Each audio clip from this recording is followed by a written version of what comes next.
Hello, everybody, and welcome to the very first Skillet archive interview. And we are debuted it. We're the one and only, The very stinking coolest chick drummer in rock music. Laurie Peters. Uh, well, Laurie, how are you today? I'm good. How are you, man? I'm doing good, thank you. A little bit hot, but we're coming into summer, so to be expected.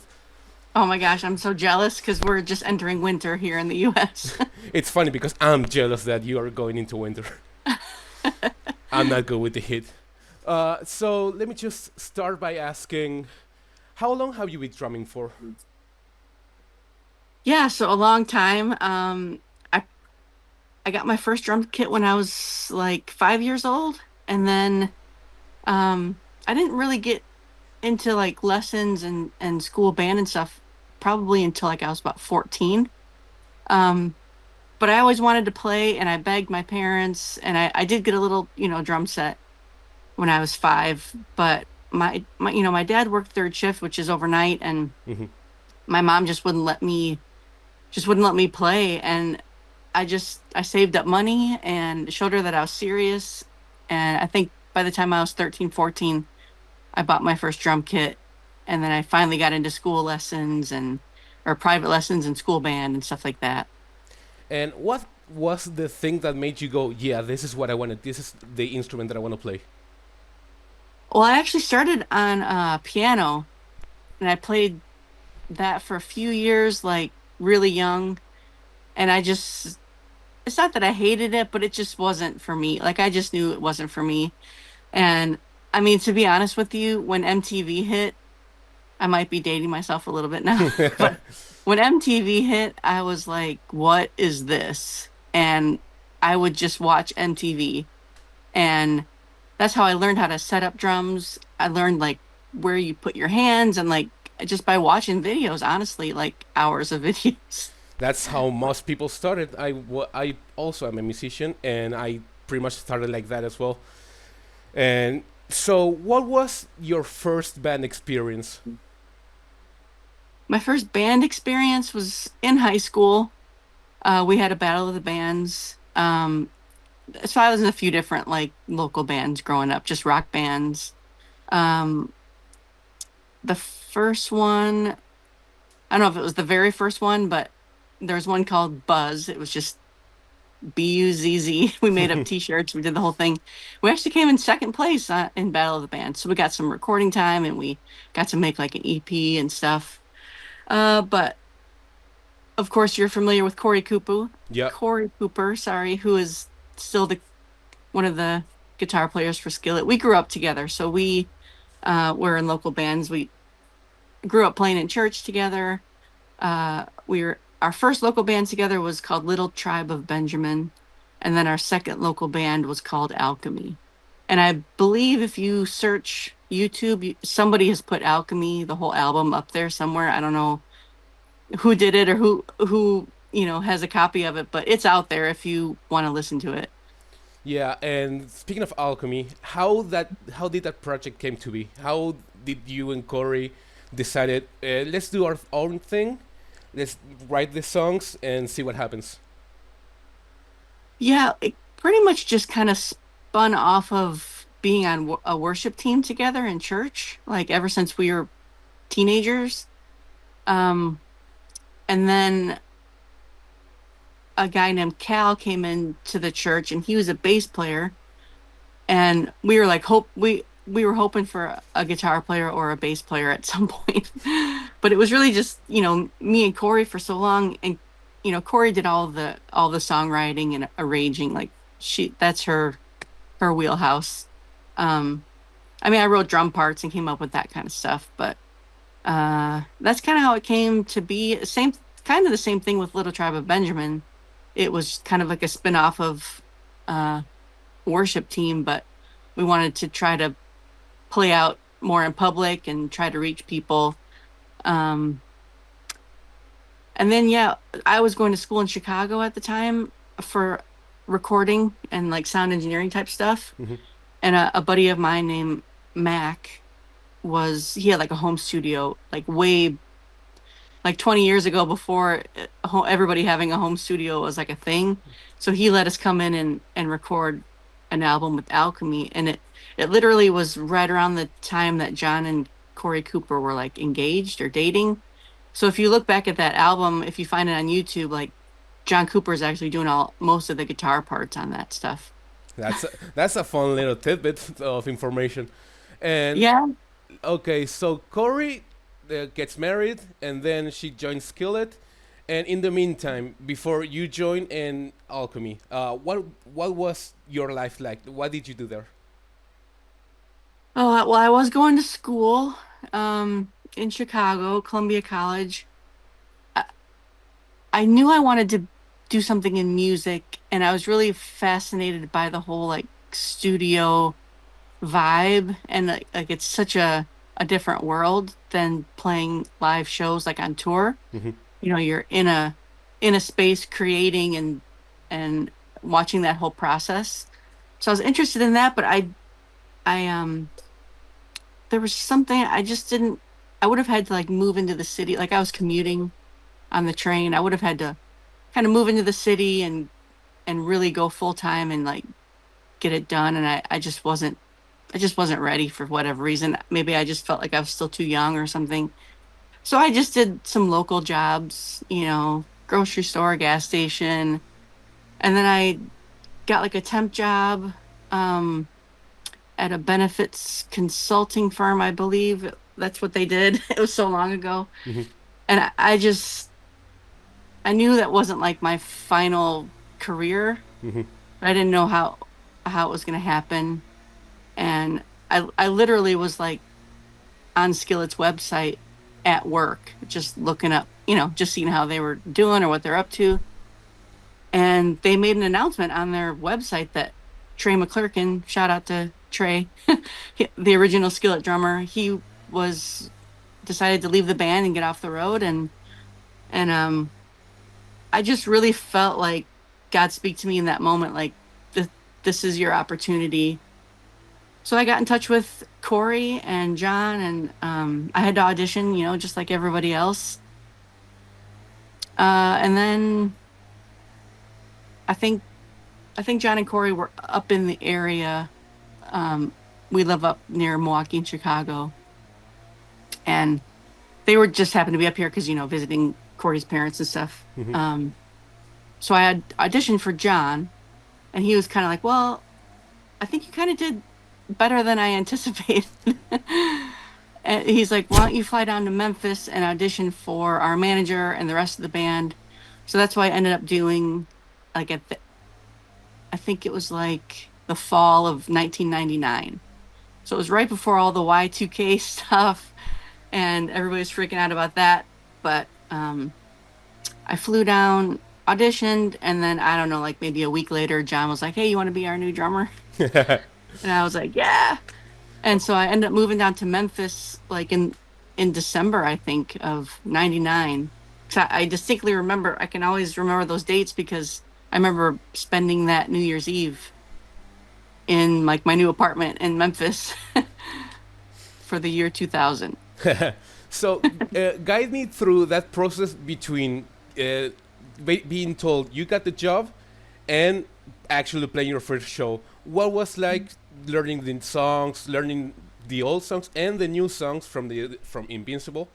And did Trey train you in the same way you would end up training Jen in the future, or how was that?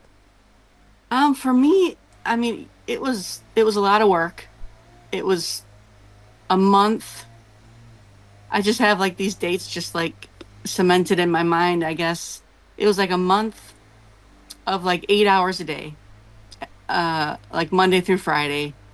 Just myself. I'd go to like a warehouse where we had the stage set up, and I would just play.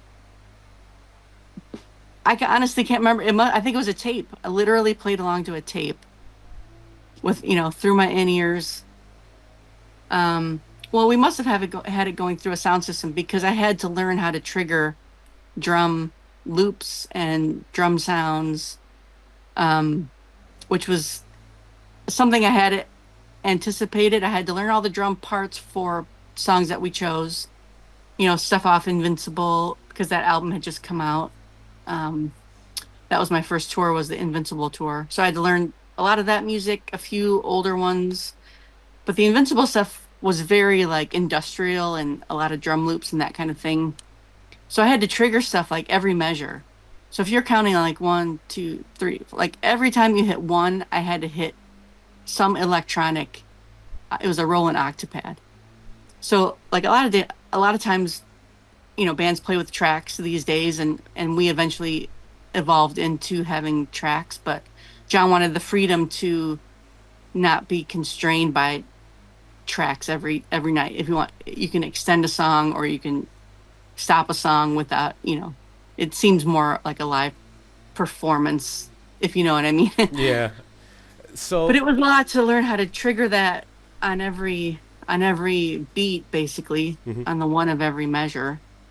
So that was a lot. So it was like a month just by myself, and then John would come in and kind of check out my progress. Had to work up the endurance. Obviously a show every night is maybe only a couple hours, but I was playing like 8 hours a day. So it was a workout. And um, our first show was the Invincible Tour CD release party in Memphis, right on Beale Street, which is very famous. At the New Daisy was the club. I was so nervous. I was really, really nervous. And I just remember John backstage, he's like, "You got this. Like you got this."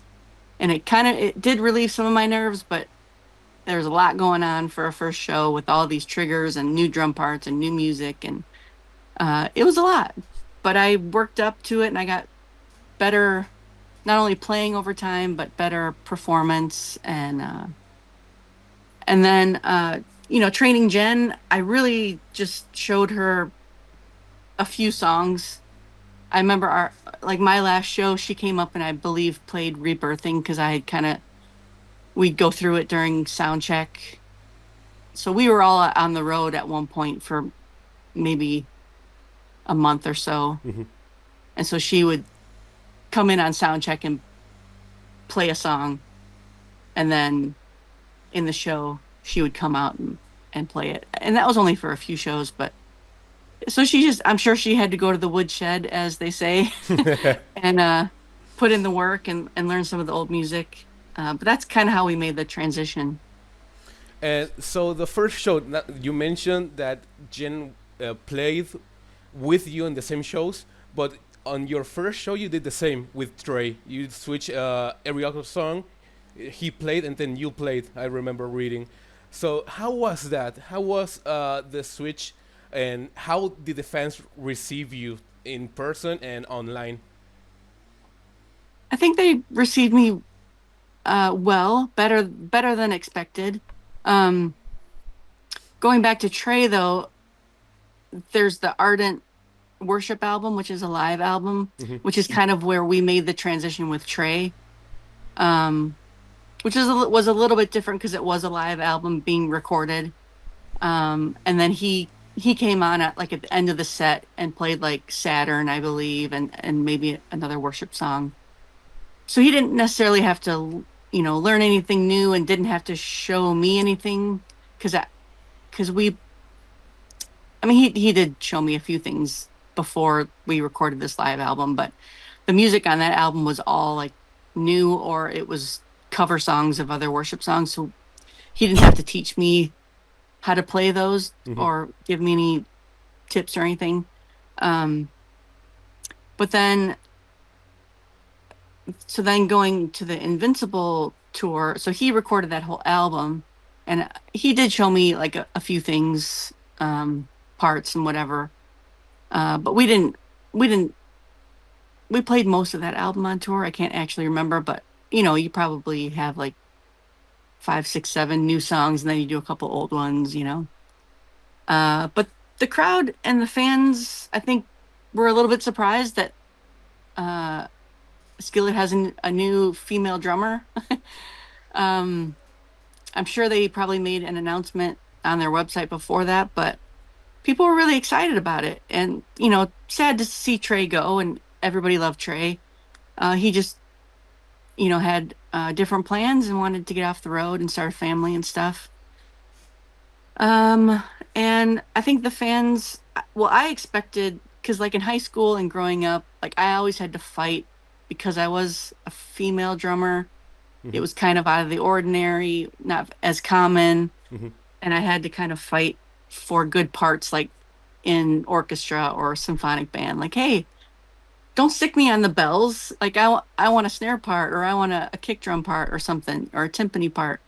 So I kind of anticipated, like, well, I'm just gonna have to really step it up, and hopefully the fans, accept me. And I mean, I couldn't have been more welcomed in. Like, people are excited to see a female drummer. I think younger girls out there looked up to me as like a role model, and something that they could aspire to. So that was very encouraging.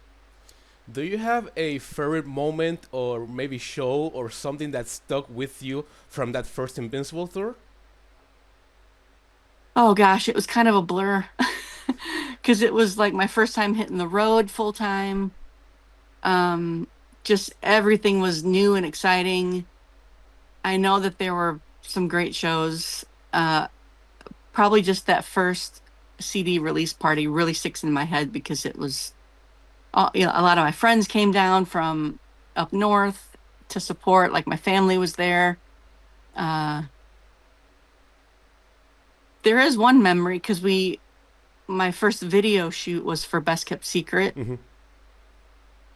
and that is off Invincible, correct? Yeah, I, yeah. I believe so.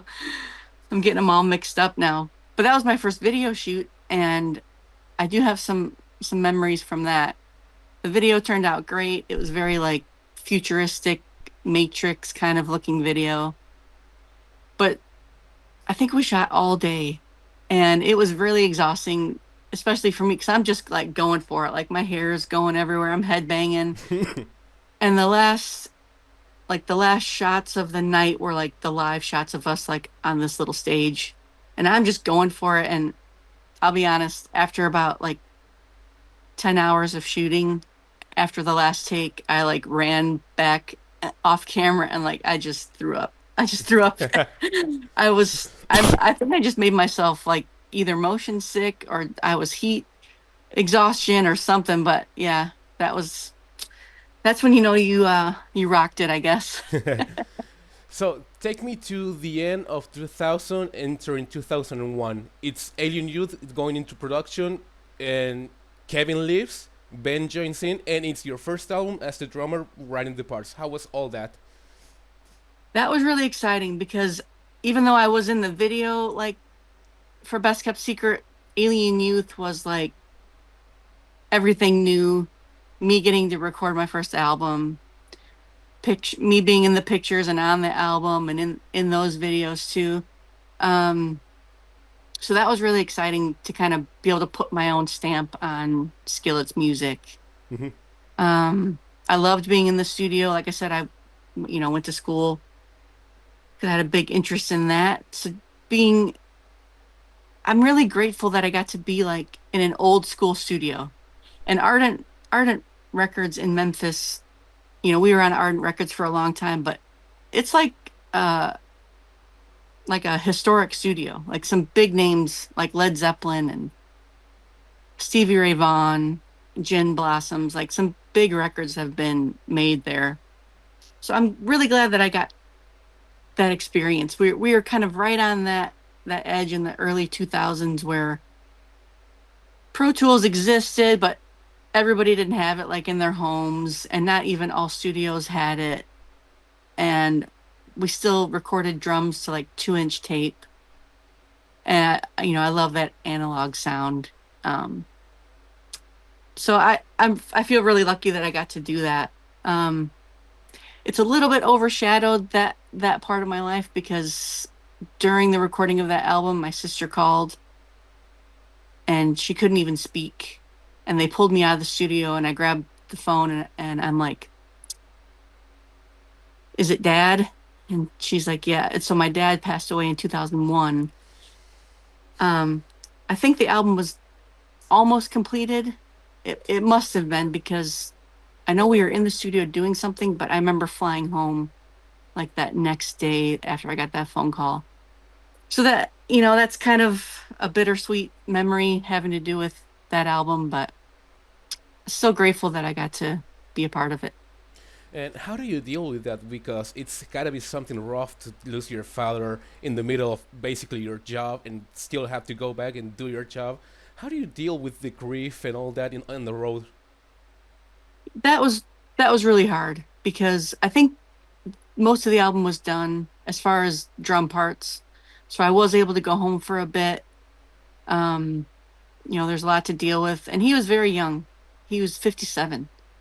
Um, so he died suddenly of a heart issue, but it was really hard to kind of get myself back together and leave my sister, leave my family. She kind of had to deal with a lot of the logistical stuff a little bit more than I did because I had to go back out on the road. Um, but I was given some time to figure that stuff out. And yeah, grieving is weird. Um, Not that the band wasn't supportive, they were, like, we're all family, but you're not going to understand what that feels like. Um, Although John's mother passed away when he was very young, like he was a teenager, so he understands losing a parent, but not to be able to be around your family during that time. And grieving comes in and out. It could hit you one day out of the blue. So it was hard, but um, you know, I always have God with me. I always can pray and I always get comfort in that way. And my family's only a phone call away, so That's amazing. And to have the support is really awesome to know that you're not alone. Even when you are away from your family, you're not really alone, and that's awesome. And let me true. ask you, so 2001, Alien Youth came out in August. Before that, the touring, the promotion, leading up to that first Alien Youth tour. How was that? It was great. A lot of band practice. After we had the album done and the artwork, then you can kind of start to plan the tour. And John was really the artistic mind. Like he loved doing that kind of thing, and it's his band. You know, um, so you start developing the merchandise and like what the backdrop's gonna look like on tour, and that's the like the cherry on top. And so just putting together the set, which is always John's thing. We just put together the set and what songs are we going to do from the album, the new album, couple throw in a couple old ones, and then you do encores, which is usually like we do like gasoline or something from the first album. So yeah, then you just hit the road, and we toured a lot. I mean, we were on the road over like 250 shows a year. So we hit it hard. And speaking of backdrops, I remember in one of your live videos, I think the clip you posted of you doing drums for "Come My Way," and there's the backdrop of your face on the background right behind you. How did you get to keep that? Oh, when I was playing live on TikTok? Yeah, the Alien Youth cover with your face on it. Yeah, so that was the cover of Alien Youth is basically just John's face, like with a mosaic effect on it. Hmm. Nothing fancy. And then so the backdrop for the tour, they created one for each band member. And I just remember when the tour ended, I was like, well, what are we gonna do with that? Like it's never gonna get used again. So I just cut out my square um and just kept it tucked away like for years and years. So that is like legitimately like from the backdrop from the Alien Youth Tour, my picture. That's awesome. And so 2001, 2002 were very busy years. And what were your favorite shows to play? The headlining shows in the Alien Youth Tour or the festivals? Festivals are fun, but they weren't my favorite.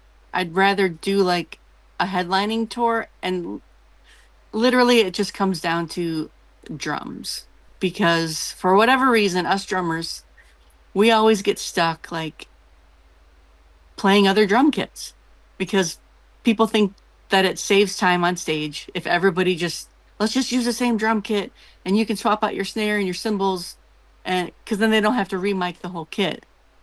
But trust me when I say like it can be done if you have the right help. You can swap out an entire kit because you set it up like off stage and then you just pull the mics away, throw in the new kit and boom, you're like ready to go. And sometimes that can actually take less time than trying to configure an existing kit.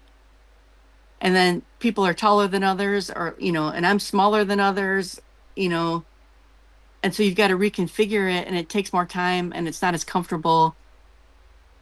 But, guitar players and singers, they get to always have their own gear. Maybe not their own amps, which okay, I'll give them that. But so festivals were always kind of like, it just felt like more work for me personally. But on tour, it's like I can have my own drum kit. But then you get in, eventually we got into like, okay, the openers can set up their kit in front of my kit. Because there were like, especially during Alien Youth, I think, or maybe Invincible, everybody was using my kit. And then it's more wear and tear. Mm-hmm. Like on drum heads, you got to change out drum heads and you've got 3 or 4 drummers playing on one kit. Well, that all falls on me because I didn't have a drum tech at the time, nor did I ever actually have a drum tech. I never got to that point. But so yeah, I enjoyed headlining, even though festivals were so fun, and occasionally you'd get to use your own kit. But that's my soapbox about that. So the Alien Youth and Invincible basically siblings albums. They are very similar in style, but you can say that Alien Youth is maybe more aggressive. Was that aggressiveness present on the tour? Or what would you say was the difference between the Invincible tour and the Alien Youth tour? I think it was very similar, but Ben came into the band during that time, and Kevin Holland, uh, exited after Invincible, Mm-hmm. after the Invincible tour. So it was, I would say, yeah, you're right. It's very similar. But then I think when Ben came in, I think John and I, well, all the songwriting, lies with John. So it's kind of whatever he's being influenced at the time. So somewhere in there, he moved from the more industrial and that kind of thing into just more rock, which I was very excited about with the Collide album. Speaking of That Collide, was it's all rock, but yeah, I feel like Collide is really where the band started to come into what they still are to this day, yeah, basically. I agree, and most of the page followers will agree that Collide is basically one of, if not the best album, and the anniversary for Collide is coming up in 4 days, the release. And so, what was the initial production for Collide like? Like how did you come about to writing your drum parts and recording and demoing? Well, John just would write on the road, um, just have like an acoustic guitar, and he did, you know, all the songwriting, and Corey's a great songwriter too, so I'm sure that she chimed in on a few things, but he was always good about asking our opinions. And hey, Lori, what do you think about this? And I'm like, yeah, that's really resonating, or that hook sounds really good, or um, I'm not sure about that. It's not hooking me in as much as like Savior did, or another demo that he'd run past us. Um, but the Collide album, it was still recorded at Ardent Studios, and Mm-hmm. we finally got like a bigger name producer for that album, Paul Ebersold, Mm-hmm. um, which he produced that big Three Doors Down album. I don't know the title of it, but one of their debut album, I believe it was. So he partnered with John, and that's kind of where the direction on that album came. So maybe some influence from Paul on that. Uh, yeah, like I said, being able to record in a big studio, Ardent is just, I love that place. It has like an aura. Yeah. I don't know how to explain it, but it just the amount of history of music that is in those walls and to be a part of that is just so cool, I think. I'm glad that it's still standing. I don't know how open it is, but or how busy, but I love that place. And it just became like a home. And you get comfortable in a home, you know, it's like your creative juices get flowing. Yeah. And we did some demos right there in the studio. And then as you start to demo the songs, you kind of see which direction things are going to go. And then um, with the producer also helping. So that's kind of how that whole process started. And I'm sure if my memory serves me, John probably had a handful of songs going in, and then things always happen in the studio. He probably came up with more during that time. Because with being on Ardent Records, not that we had unlimited studio time, but um, it was our home label and our home studio, so we had a lot of flexibility as to how much time we could spend in there. All right. And I'm taking too much of your time already. Just to finish up, let me No just problem. ask. Looking back on Collide and all the whole era, what would you say is the, let's say, your greatest achievement for that album, or what do you feel was the best thing you did for that album in regards to songwriting or drum writing? Because, for example, a lot of people credit Ben for writing the acoustic parts. And do you feel like you have something in that album or that album as a whole that you can say it's me? This is my identity, so to speak. Yeah, I mean, all of the drum parts were written by me. Let me get a sip real quick. Hmm. So I definitely feel my style and style of playing and um, drum sounds. You know, working with the engineer on you know how it's like a collaboration with how the drums sound. It's a lot about miking and what they do on the engineering side. So it's not really like I had much to do with that, but you know, I had a good drum kit and that's half the battle. Yeah. Had it sounding good. And then yeah, though I feel like I put my stamp on that album with my drum parts and fills and my feel is I'm a very feel drummer. Um, would only write out like a few notes, like not note like not drum notes, but just things that would help me um follow along in the song, like just very like generic type charting. That's the word I was trying to think of, charting. Um but yeah, I loved that era and what it grew into with into Comatose also. Um Again, I think it stayed within that same vein of straight ahead rock. Of course, Corey's still putting her flavor in there with strings and piano and drum loops and stuff like the candy that that as she likes to call it, you know, the ear candy in the Hmm. background that is there but probably isn't doesn't get as much recognition.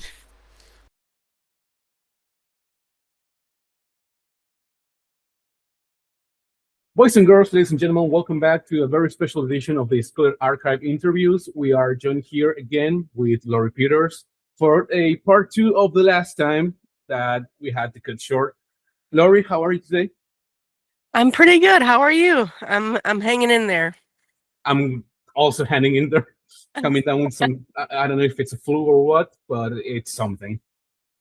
Yeah, like I said, I've been a little bit under the weather, but I'm feeling much better today, so I wanted to make sure we got this taken care of and was looking forward to talking with you.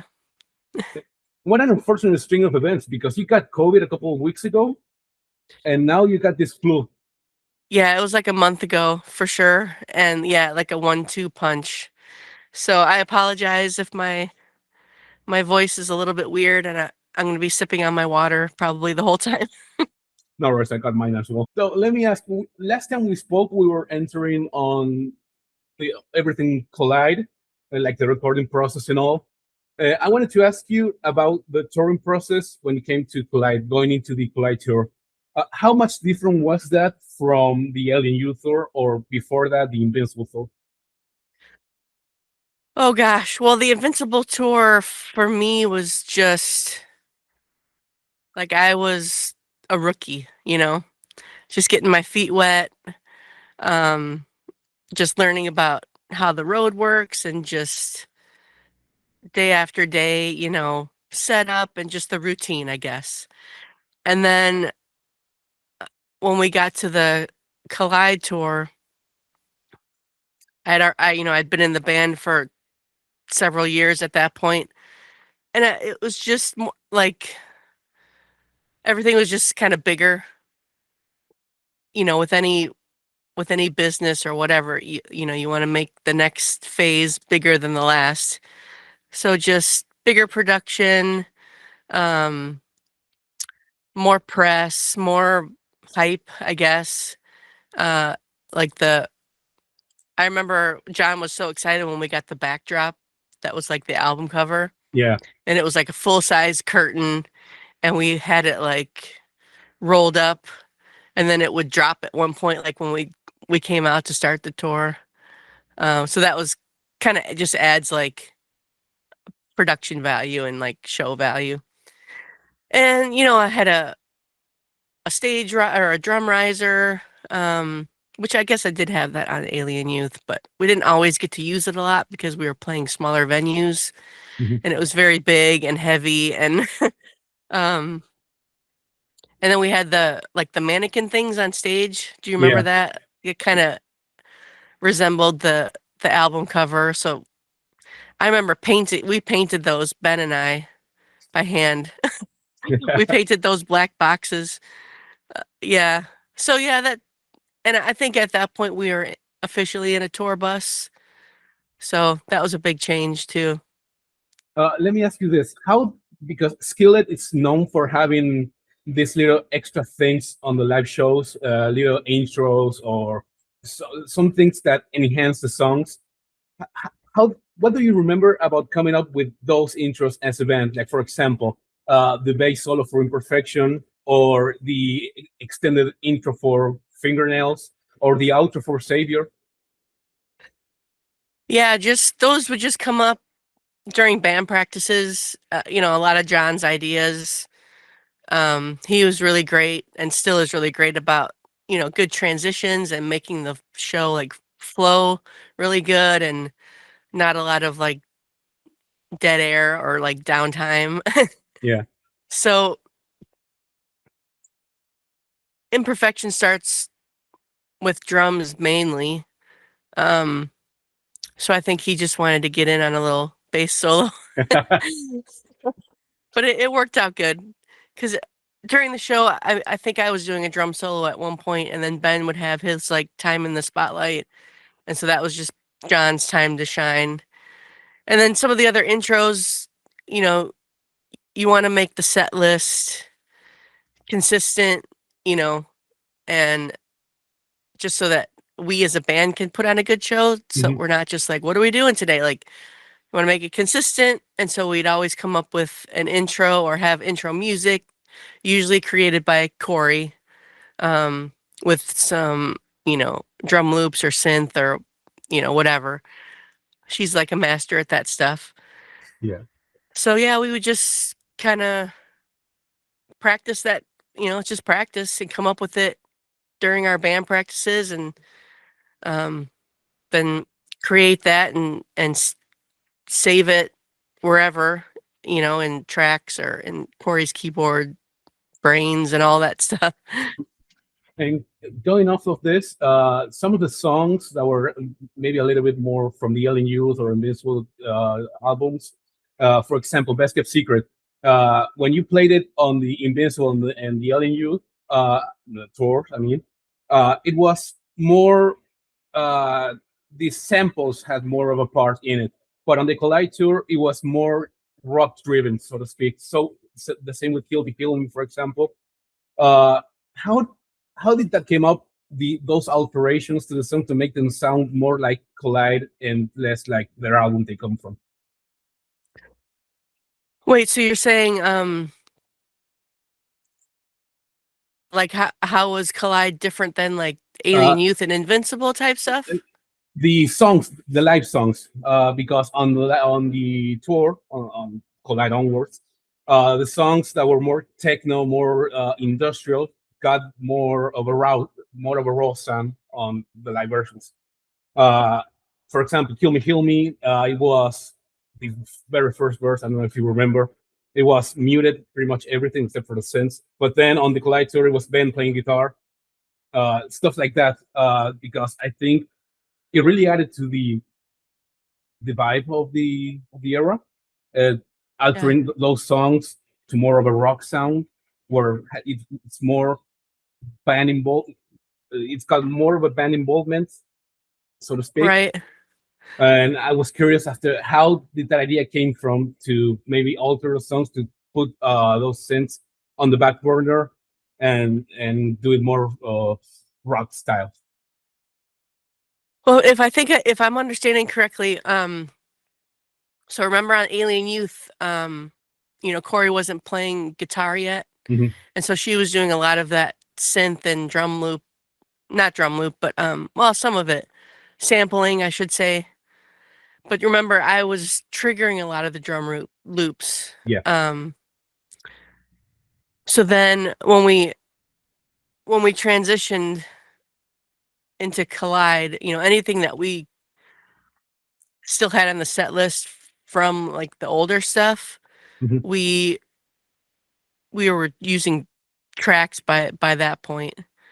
So we moved away from me triggering everything every bar, and then just taking those same sounds and putting what we could on tracks, Mhm. um, just so that we could still have it sound as much like the record as we could. But then, and I think Corey still, like, she still has keyboards on stage, so she's still sampling some things, but mainly playing guitar, I think. Yeah. See that, I think originally John he liked the idea of like the freedom of not having to play with tracks. Mhm. And so that's why we sampled everything and did it that way. But I think maybe just for the production quality, like, we only got 2 hands and 2 feet. Like, we can only do so much Yeah. at one time. So I think he just wanted to step it up a notch because, a lot of bands play with tracks. But he wanted to just make it sound as the best as it could, but with us still playing the parts that we can play, if that makes sense. Yeah. The Six Pack Rock Tour. What do you remember of it? Not a whole lot. I remember some of the bands only because I still have the poster. The church that put that on printed up some amazing, like, full-size poster. Like, I have it hanging in, like, the hallway where it's like it's really, really large. I don't know what the dimensions are, but it was 12 Stones, us, Big Dismal, not I can't remember. You probably know who else was on the tour. There's like four or five bands, I believe. It was a really fun tour, and touring with 12 Stones was really cool to get to know those guys, get to know everybody. That's been so long. It's been like what, 20 years? Yeah, a little over. The Betty Rock song. I don't know if you Yeah. remember that one. Uh, do you remember the process of them contacting you guys and maybe tracking the song or choosing which song to play? Because Stand as It Is, it's a very cute song and you guys rocked it. Try to find that anywhere on YouTube or Apple Music. It's nowhere. Well, I think I found it once on YouTube. I might have saved it. Have you ever found it, or do you actually own the CD? It's on Spotify as far as I know. It's on the Betty Rocks album. It is on Spotify? Yeah, I think so. Okay, I'll have to look that up because I wanted to play along with it, like during my lives, and I can't find it. And I don't know if I have a hard copy anywhere, but I do remember that was early 2000s. I remember the label coming to us and saying that, they want you to do this compilation or be on this compilation record, and it's all VeggieTales, and we're like, oh, this will be fun. And I don't think there was a list that we had to choose from. I think John just listened through and thought, okay, this is one that I think we can make into like a Skillet rock song. And then we just all listened to the original, and then we just had a band practice and came up with a guitar riff, and then came up with some drums, and that one was pretty easy. There wasn't a whole lot that went into that one. It was pretty easy. The And- lyrics are already written. Yeah. 2004 was a very big year for the band because you guys got signed to Lava Records at the time as well. That was 2004? Yeah. Okay. What do you remember about the signing, the switching labels to a more mainstream label? I remember going to New York and going to the offices there, Avenue of the Americas. I even remember part of the address. I don't know if they're in that building anymore, but I remember just being like a little kid, like this is a dream, and going upstairs and seeing all the platinum and gold records on the walls from like Matchbox 20 and Kid Rock, all kinds of amazing artists, and just literally feeling like I was like in a dream as a kid. Like this is everything that I could have hoped for. And just visiting with the A&R guy, his name was Andy Karp. Mhm. I believe we met the president once, and I can't remember his name, but Jason Flom. I think we met him once. He's kind of legendary also, but I don't even know if these guys are still around. I don't think Andy is, but and I remember being in a room, there are a lot of cubicles, and so we were kind of going around to each cubicle and like saying hi to people. And I think Andy must have been introducing us, or maybe our manager. And then they took us over to like this closet where there were just stacks and stacks of albums and like CD albums. Mhm. And they're like, yeah, if you see something that you like, just take whatever you want. So I remember grabbing, like, I still have them too, because that's why I remember this, because I'm like, I don't know who this is, but I'm going to take this, and I just took a bunch. I don't know, maybe like 5 or 6. So I thought that was really cool. And then I remember being in the office with Andy and everybody, and then just talking about, I don't even know what. And then my memory kind of just skips to like we were at a dinner.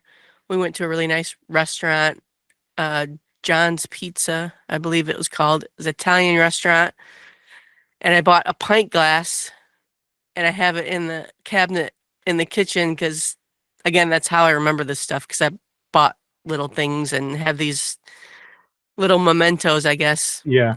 And just a lot, like, we met with a lawyer that was kind of assigned to us, or we hired a lawyer, and then the A&R guy, and then some other, probably 10 other random people that I don't even know what they do, but they're with the label, and we're just there meeting them. And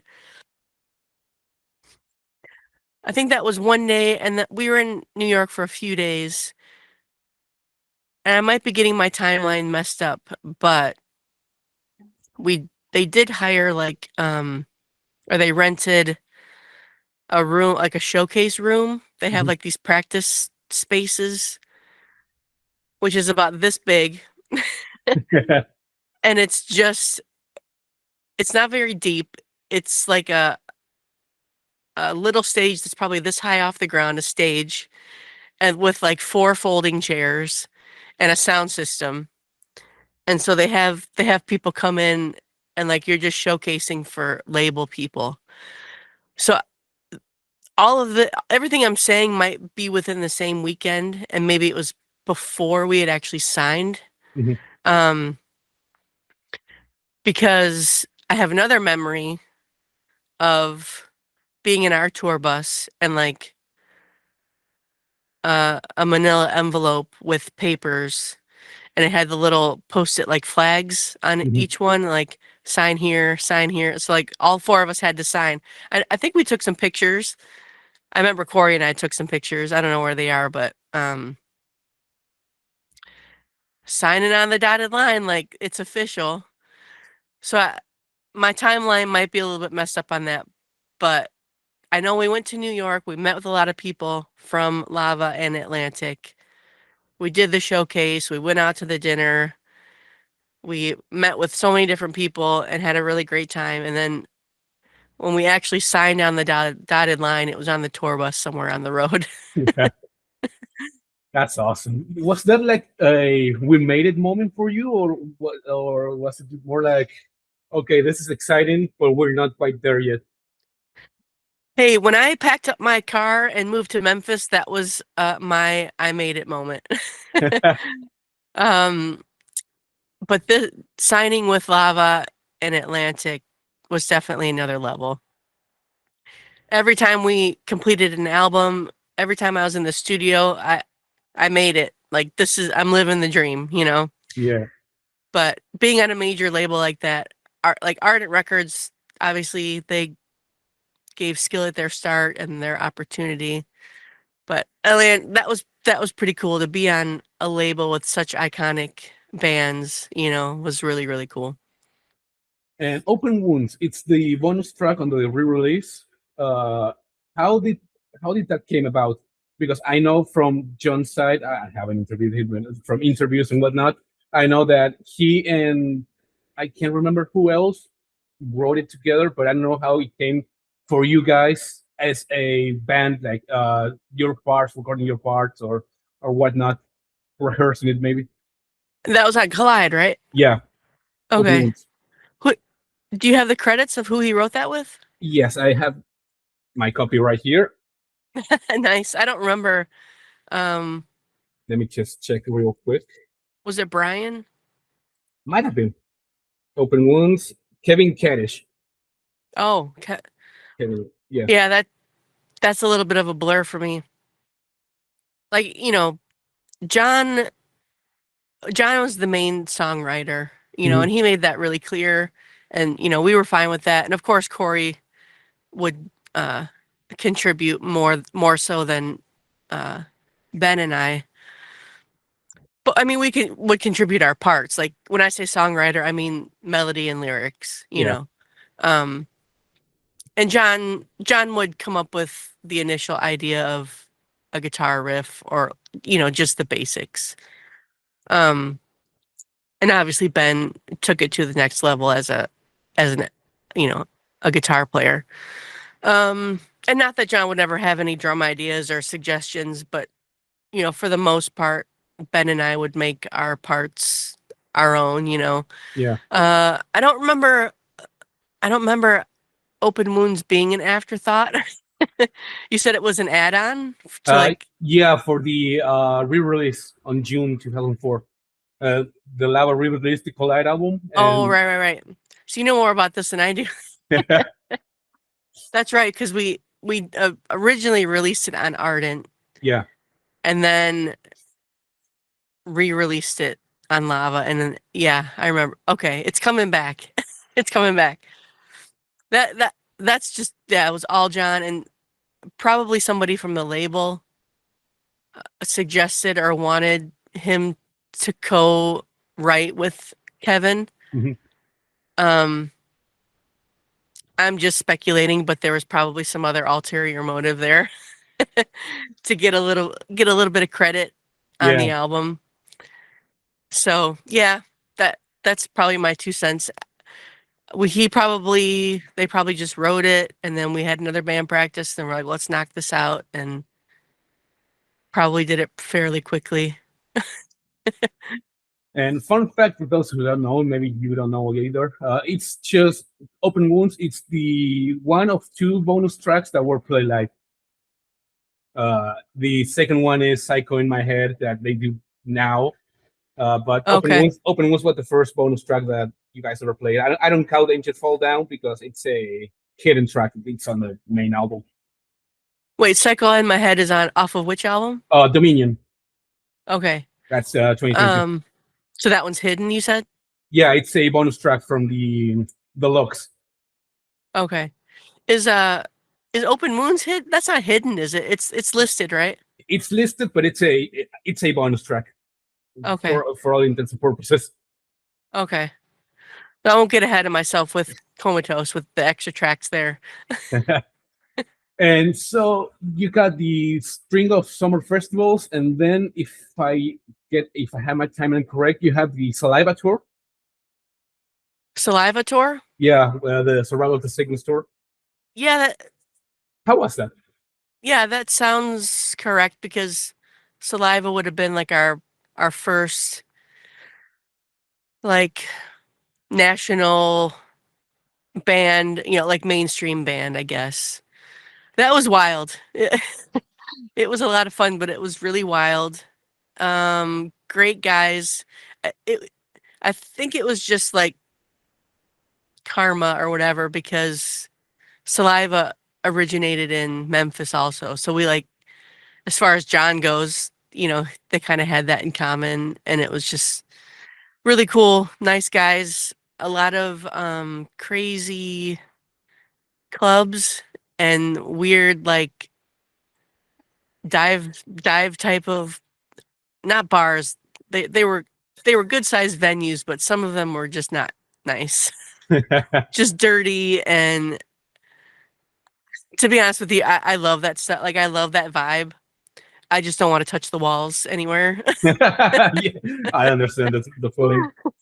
But Uh, I got to see a lot of cool places, and yeah, I remember it being a really cool tour. Yeah. and that lasted for what, 2 months, 3 months? I'm not sure on my timeline there. I have the poster hanging up somewhere. I got a lot of that stuff framed and like all my backstage passes and stuff. But a couple months sounds about right. Yeah, I wouldn't think it went any more than 6 months. Yeah.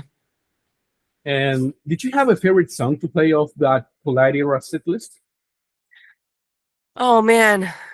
I mean, Savior. Savior's probably one of my top ones. We filmed a video for that, and out in LA. Earshot was also on that tour, by the way, that Saliva tour. Yeah. That was a cool band too. But yeah, Savior is probably one of my top ones. Did you have, for you as a drummer specifically, did you have a song on that era that was maybe a little too complicated to play, or that was maybe more of a workout? I don't have my track listing in front of me right here. Go down the track listing for me. You got it. Off Collide, the re-release, Forsaken, Savior, Open Wounds, a little more. By the way, I gotta say, your drum parts on that song, beautiful. Thank you, man. I love that one. It's My unique. Obsession, you got Collide, Fingernails, Imperfection, Under My Skin, that I don't know if you guys played that one live. I know from somebody who worked with you that Ben wanted to play live, but John never said yes to that. Yeah, there just wasn't time for it to get in some of like the older stuff. Yeah. Energy and Cycle Down, which Cycle Down is another one that I don't know if you guys ever played. There's mixed counts from people that were there. Yeah, we never played that one live either. Oh. I gotta say, probably Forsaken right off the bat probably was a little bit more challenging. A lot of like specific hits, and after you do it night after night, you kind of get good at it. But yeah, that was one I had to like think about, if you know what I mean. Like, gotta make sure I'm doing the proper sticking, otherwise I'm gonna get off. Yeah. And going into late 2004, entering 2005, we got the Collide tour back. You guys had the headliners. I believe you had Kids on the Way as well with you on tour. And say that again. The Wave tour, is that what you said? No, I think you had Kids on the Way, the band. with you on tour? Kids on the Way. Yes. That was Comatose, you said? No, the 2005, the early 2005 Collider. Yeah. Yeah, And, like the second leg. yeah, and Okay. on that second leg, you also had a lot of older songs coming back, like for example, Saturn, More Faithful. You Hmm. had My Beautiful Role. Uh, was there any challenges learning those older songs that you maybe didn't play before, or if you did, you might have played, I don't know, briefly? Well, we played My Beautiful Robe. Seriously? Yeah, I have a video. There's a video of that, Wow. not in I full, but it's enough. I I remember playing Gasoline and Saturn. I do not remember playing My Beautiful Robe. Well, maybe. I totally believe you. That's cool if we played that. Yeah. Gosh. What were you asking? Is there anything that I Uh, remember? any challenges learning those older songs? Oh, learning the older songs. No, those older songs were pretty straightforward. I gotta say, like they weren't all crazy with drum loops and samples and like all that kind of stuff. It was just kind of straight ahead, like alt rock, grunge rock. So Yeah, those were pretty easy and really fun because to be able to play those songs, like I was a fan of those first 2, 3 records. So I'm like, now I get to play them. yeah. And going into maybe mid to late 2005, Comatose is coming into production. The songs are being written. Uh, what do you remember about that process? I don't know if you were too involved because John is the main songwriter, but Yeah. what do you remember about maybe the demo process or this and that? What do I remember? I remember a lot of band practice because this was going to be our first like full blown release like on Lava Atlantic, right? Mhm. And this was our first time that we were going to be able to not record at Ardent Studios to kind of get outside of the bubble, kind of. So I was really excited about that being able, we decided to record in Chicago, Mhm. which is closer to where we all lived. And Chicago recording company, like legendary studio, so great. Smashing Pumpkins, just to name one band that, had a really big album there. Um, I remember practicing some demos like in the basement of our church building. Mhm. I may or may not have some footage of that. If you have it, I'll have to ask for it. We need I- it. yeah, I'm gonna get you some clips of stuff. Um, I'm trying to remember if that was for Collide or Comatose, but I'll know once I go back and listen to some of the songs. Mhm. But I know we did some demoing, and John wanted to go into the studio and, you know, have a handful of songs like pretty much ready to go, which I guess has always been the case. Um, Rarely do you have the time to just or the money to just go into a studio and like start writing. Like you got to go in with some ideas. Yeah. We d- we didn't have that luxury that some bands probably do, but um, and typically drums are usually tracked first. So I remember that the first week or so at CRC, setting up drums. I finally they hired a drum tech for me, which was really nice. That was the first time in my career that I was able to have a drum tech like on site to Mhm. help uh, just try to. I'm decent at tuning. I mean, but he could really really get it dialed in really nice, and I learned a lot from that guy. I can't remember his name, but really great guy. And oh man, the the studio there was just amazing.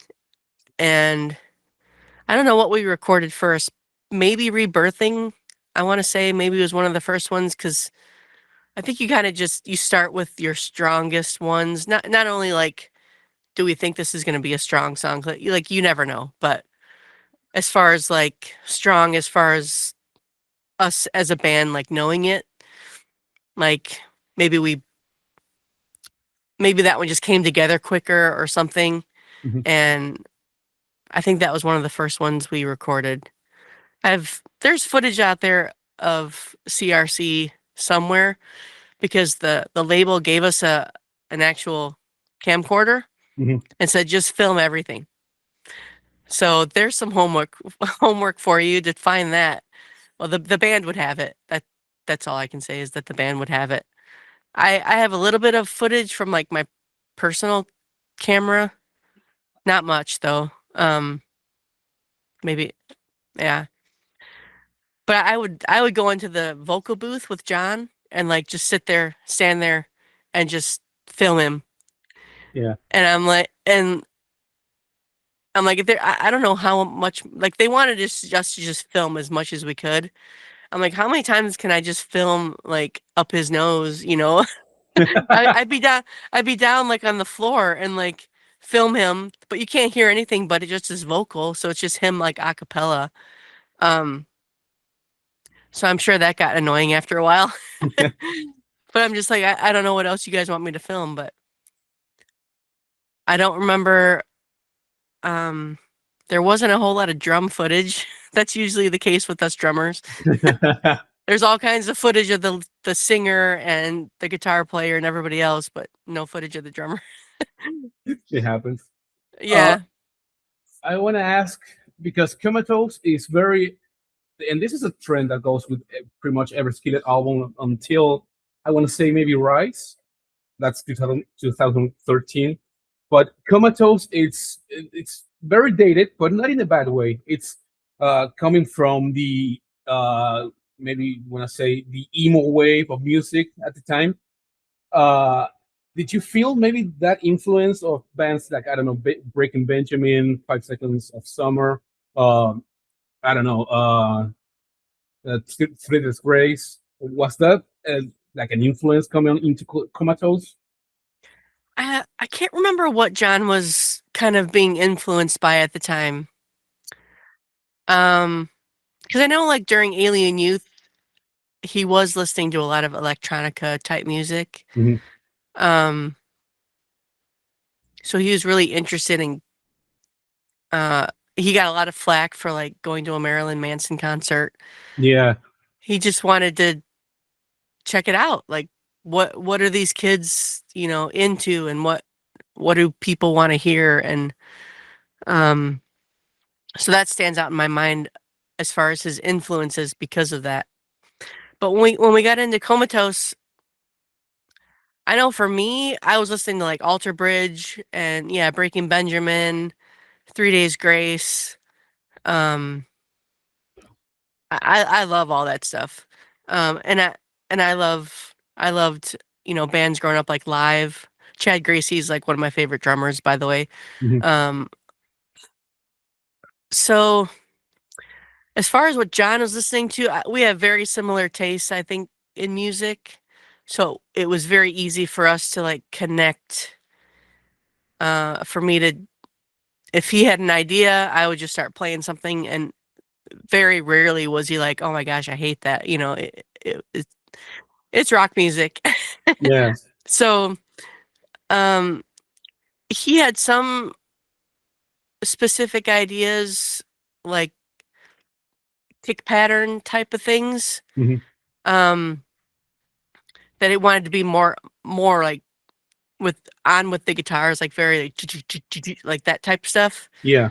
Um, so I practiced more double kick type patterns and focused in on the patterns.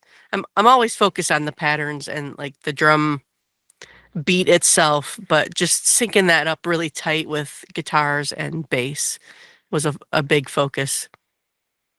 Do you have a song of Comatose that it's your favorite drum pad that you ever wrote, or it's I don't know your favorite in general to play, or maybe to say uh, put it as I don't know your calling card? because you have some awesome drumming in Comatose, better than Drugs, the little pattern on the verses, or Thanks. this was cut, but Live Free or Let Me Die, the double kick pattern on the verses as well. Yeah, Yeah, I really love that one. Yeah, that we had to go back into a different studio to record that because it was kind of an add-on. But yeah, I'm really proud of Live Free or Let Me Die. That one came together really cool. Probably that's the most challenging drum part that I've come up with. Um, and the intro to Rebirthing was a little bit of a collaboration. I think that was probably came out of an idea that John had on a demo. And I don't know if it exactly was like that, but however it came out in the recording, it ended up being a really cool part to kind of start the song. So that was really cool. I love that. And then, gosh, name some of the other songs on the album. you got Remember Thing, you got The Last Night, beautiful song as well. Yours to Hope, Whispers. Whispers, Comatose, Oh yeah, Comatose. Those Of course. Nights. Uh, Yeah, yeah, you yeah. got The Older I Get, Falling Inside the Black, Say Goodbye, and Looking for Angels. Yeah, the older I get, that has another cool drum intro, doesn't it? I think. Sort Yeah, of. I think so. Or at least the verse. I feel like the verse on that's kind of unique. Yeah, Whispers in the Dark has more double kick. Like I said, I really had to go to the woodshed, as they say, and practice and got decent at double kick. I'm never going to be a master of double kick, but I've gotten better over the years. Just like anything, practice makes sort of perfect. But yeah, I mean, I love all those songs. Better Than Drugs, that little intro thing on the snare. Yeah, It's a little bit of a rip off, but that was just what the song called for, that type of feel. yeah, And I used to make notes in my notebook to kind of remind me, because we'd do like several takes and we'd have to go back and I'd forget. So I used to call that the Kickstart My Heart beat, because it's Tommy Lee from Motley Crue. yeah. That song kind of starts like that. And you guys filmed the music videos for Reversing and Whispers at the same time, on the same day, right? Yeah, totally. Same day, same building, just two different sets. The Rebirthing set is very white. Not a whole lot to it, but very like clean looking. And ever notice the L train in the background going through the windows in the background? Have you ever seen that? Yeah, yeah, Not planned, but very great production value. There's literally the elevated train outside because it was downtown Chicago. Mhm. So that's an actual train going through there. And then Whispers, we did Rebirthing the first half of the day, and then wardrobe change, redo the makeup, and have lunch, and then come back and do Whispers, which had a totally different feel. Again, not too much to the set. I think there was just a backdrop, and just again another live performance type video. And then after we do the live performance part, then they would come back and do each individual. Like in that video, there's individual shots of us playing. Mhm. So you have to you play through you end up playing through the song several times, but then when they want to get individual shots, like there's a shot of me coming back into the song with like a little drum solo type thing. Yeah. Um, yeah, so that's kind of how video shoot days go. Was it too hectic, or what, or was it very smooth sailing? In your opinion, Say that again. those two video shoots, what was it hectic, or was it smooth? That one was really smooth. Yeah, it was really smooth. I don't remember anything, no major like hiccups. Everything was really well organized. I felt like I had done it enough at that point because my first video was best kept secret. And I Mhm. got to tell you, we did a million takes. It was my very first video. And at about 1 in the morning, I was headbanging so many times in a row, like for an hour. I don't even know. And I got off camera and I immediately threw up in the corner because I made myself that sick. I was probably hot and dehydrated. And that was not fun, but we were done. And on the live settings, you had a laptop now with you on the side. What did you do with it? What was the purpose of the laptop for that early Comatose tour? That's something I always wanted to ask. I think if my memory is correct, that was usually fly dates. So if you don't see me on my normal like this drum kit right here, this is the actual drum kit, the Mhm. Silver Sparkle DW. If you don't see me playing that kit, it's usually a fly date because I could never bring my drum kit with me.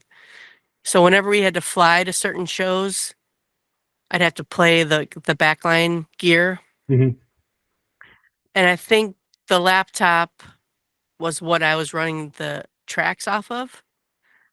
Because I did have a rack of gear that had the component that would also run tracks. So I guess the answer is I can't remember. Maybe it was a backup. Yeah, but my best guess it was probably a fly date because I couldn't have my normal rolling rack full of gear. Did you ever feel with the release of Comatose and onwards that the band was getting bigger and maybe you guys weren't able to, I don't know, do the the meet and greets as you did on Collide or earlier or stuff like that? You were getting maybe too big. Um, no, we were always still signing when I was in the band. We always took a good hour afterwards. I mean, we were getting bigger. We were on bigger tours. Um, I'm trying to think back to my last tour was Breaking Benjamin, 3 Days Grace, and Seether. Mhm. I think you're right. Maybe we didn't go out and sign after those shows. I honestly can't remember. I thought we always went out and signed. But that would have been our biggest tour to date. But I could have swore that we'd always make time to go out and sign because we weren't doing like the VIP pre-show type of thing that people do now that's really popular, Mhm. which that would have been a great idea back then. But we weren't doing that yet. So yeah, I honestly I can't remember. But up until the Breaking Benjamin 3 Days Grace tour, I think we were always going out to the merch table and signing. Do you have any fun memories or maybe beautiful memories from that tour, from that Comatose tour, maybe with Breaking Benjamin as well? On that whole 2007 tour, any memories, fun That was memories? like that was like a dream tour for me because those are all some of my favorite bands. Mhm. Like I mean what a lineup, right? I mean Yeah. we opened and then Seether and then it was a co-headlining between 3 Days Grace and Breaking Benjamin. So they would alternate headlining every other night or every couple nights. I just remember thinking this is another level and seeing a lot of really cool venues, like bigger venues. I don't know how many seats, but not at stadium level, but like really nice theaters, multi-level theaters, not playing the dive bars anymore or the church gymnasiums or whatever. So that was like a highlight for me because what am I trying to say? Like with those types of venues, like it's not that we wouldn't ever play like those smaller venues or we didn't enjoy that. It's just you get better sound systems, you get better venues like for the concert goer, you get um yeah, it's just an overall, better dressing rooms or whatever, overall nicer experience for everybody, hopefully. Um I can't remember even what cities we played, but I know it was a US tour. Um it was a lot of fun. And you got off the band because the role was getting maybe too much, if I understand it correctly. When did you decide that, okay, I'm stepping down? It was so my last show was New Year's Eve 2007. So probably in the fall of 2007 was the time that I really needed to focus on like my health and well-being and just needed to address some things, and it just wasn't going to happen unless I got off the road. So it was a difficult decision, but I think it was the right decision. And looking back, I wish I could have stayed, but it, it was better for my overall health. It wasn't nothing to do with bad blood within the band. We're all still friends. I get this question a lot during my live streams. I think people are looking for more, but some things are better kept private. It's Yeah. everybody's going through something, and I was going through a lot during that time, and it was better to get off the road and just take care of myself and focus and be at home around family, be at home around, church family. And it was the best decision for me at the time. And what was your last show like? Like, was it intense, maybe emotional? What was the vibes when you finally hit the last note and you had to go your own way? Yeah, definitely emotional. Definitely a hard trip. It was like the last week of the year. Um I was very sick actually, and I didn't this is like a separate issue. Um I didn't actually know what was going on, but a few months later I found out I was having gallbladder issues. So in 8 years I never had to go to the hospital on the road, but during that last run with Skillet, I had to go to the emergency room because I was kept getting pains like in my side. I've never had children, but I've been told that gallstones are like having a kid. And it was really painful, and it would kind of flare up, and I didn't know what was causing it. So that really sticks out in my mind. But aside from that, I got that taken care of later. Yeah, it was really emotional. We had Jen out on the road with us, kind of just showing her the ropes of the routine of the day. And I left this drum kit on the road. They rented it for a while until Jen could, decide what she wanted to buy and get herself a kit, which is what I did with Trey. Trey left me his Slingerland kit for a while until I figured out that I wanted what I wanted to buy, because it's all preference. Every drummer is different what they like and stuff. But yeah, the New Year's Eve show, I remember Jen had been practicing Rebirthing like during sound check. Mhm. So when that song came up in the set, she came up and played that one. And I remember standing off to the side of the stage, and that felt like I was like outside of my body kind of a thing. Really emotional. Because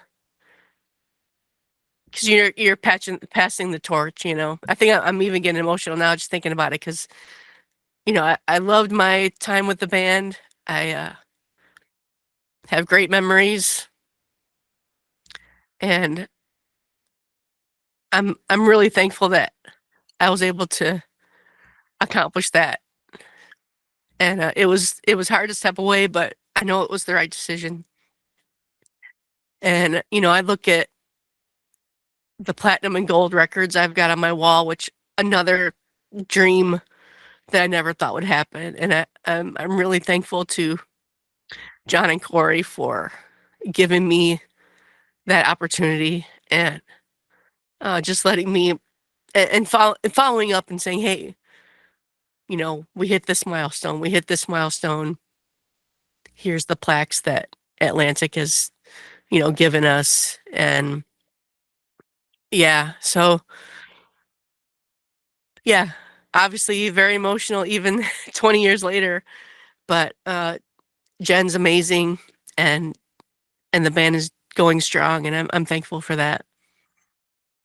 And you got off the road, and you did appear a couple of times on those old Skillet podcast videos, which is now called the blog, a video blog. But you had a couple cameos here and there. But overall, besides Camp Electric, you kind of fell off the map, and most people found out later on that, for example, you got married. And I want to ask you about that. I want to ask you, how did you meet your husband? Yeah, we met through mutual friends through our church. Yeah, my husband Chris, we got married in 2012, and yeah, we were going to the same church, but he's actually from Seattle originally. Mhm. And our church had a music school here in the Milwaukee area, and so God just spoke to him that he was supposed to come here and go through that music school, and ended up staying in the area because he loved the church. And yeah, so that's basically how we met. I was playing on the worship team, and he is a musician, but at the time he was running sound. Mhm. He's a sound engineer, and he also plays guitar and sings and plays piano.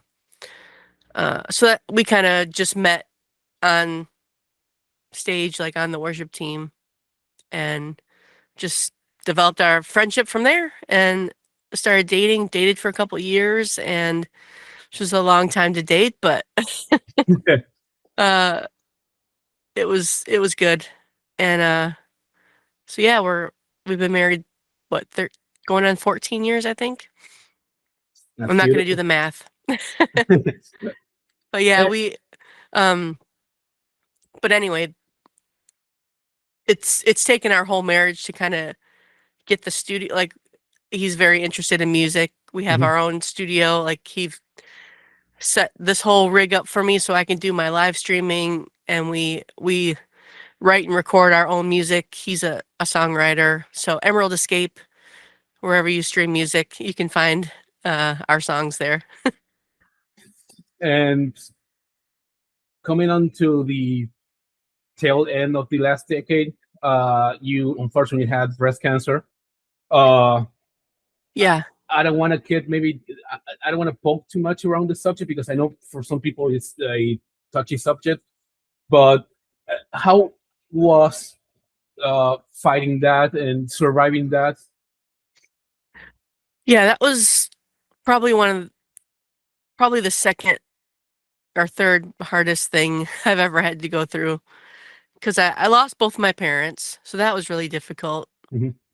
I lost my dad during the recording of Alien Youth album to like a heart attack. He was only 56, 57. And then the year before I was diagnosed, my mom passed away from a different kind of cancer, not breast cancer, but we got through that. And then I was diagnosed. Yeah, really, really tough to go through breast cancer without your mom. But thank God, my sister, I have an older sister. I couldn't have gotten through that without my family. Um, it's just different having a sister going through something like that. And so I'm very thankful for her. And I caught it very early. So get your mammograms, people. Women out there, get your mammograms. It's very rare, but men can also get breast cancer. Just little PSA. Mhm. Caught it early. Thankfully, it was stage 0. I still did get a mastectomy, which was the best choice for me. But yeah, here we are going on 8 years, survivor. So thankful for that. And yeah, that I sucked. I can't imagine how it must have been to be told you have breast cancer, but I cannot also imagine the relief that it must have been to get the news that hey, it's stage 0. We got it early. Yeah. Uh, but coming off from all the chemo and the surgery, is there anything that time in your life that disease maybe taught you or maybe helped you realize about life itself, like an epiphany or something? I know many people have that kind of stuff, and after a close encounter with death, they're more, I don't know, grateful with life or stuff like that. Did that happen to you, or did you maybe appreciate things more that you didn't before? Um, I mean, I've been a Christian since I was about 13, 14 years old, so I've always had a strong relationship with God Mhm. over the years. So I just really had to focus on God during that time. I just when you're put in that situation, nobody else can really help you. Um, mentally, just a lot of prayer and obviously the medical team around me is able to do what they can do. But as far as in my head, I just had to pray a lot. Um, yeah, focus on getting through it and focus on life past this. I never felt like, oh my gosh, I'm going to die. Like I never had that feeling, and that can probably only be, credited to the Holy Spirit for just giving me that peace Mhm. of, yes, it's diagnosed as stage 0, but once you get into surgery, even the surgeon told me, because you have to take out the cancer, but then you have to take out margins around the cancer. Mhm. So the cancer might, be this big, but you have to take out a lot more area around it, which is called margins. Yeah. And the surgeon told me once I get my margins and once I can, and this stuff is microscopic, um, there's still a small chance, that things could have gotten outside of that main area, but thankfully that was not the case with me. Um, so far that I know of. I continue to get my mammograms, but anyway, yeah, so I never felt like my life was threatened, even though I remember asking the doctor, okay, so if I don't do anything, if I just continue living, what does that look like? And I kind of just wanted my husband was with me at the time. I wanted him to kind of hear those words. And she's like, well, if you do nothing, at some point you will die from breast cancer. And I'm like, okay, that was never going to be my choice. Um, I'm very thankful I didn't have to do chemo or radiation or take any medicine for that matter. Um, so I'm really thankful that God, um, it wasn't more severe. Again, very traumatic. I lost a body part. That kind of sucks. Mhm. um, yeah, I can live without it, but for a woman, it's very emotional. Um, but yeah, that was just a really tough time, and God got me through it. And you're part of an organization, of a group called Breast Cancer Can Take It. Yes. It's an awesome foundation. How did you come to be part of it? Here's the logo right here. Got it? It's probably backwards, but breast cancer can stick it. when I was doing Camp Electric, my first year off the road, I did that Camp Electric, like music camp in Nashville. And there was one of the teenagers there, Michelle. She came into one of my drum clinics. And then years later, like we became like Facebook friends, but I'd never met her in person beyond that. Mhm. And then years later on Facebook, I saw a post that she was like, it was a really cool picture of her with a pink and black drum kit. I'm like, that's a really cool kit. So then I just kept reading, and it was a post for Breast Cancer Can Stick It. She was on the board of directors. She was the vice president for a long time. So through her, I met April Samuels, who is the president, founder, and breast cancer survivor and drummer of the organization. They're going on 10 plus years, I believe, of being a nonprofit.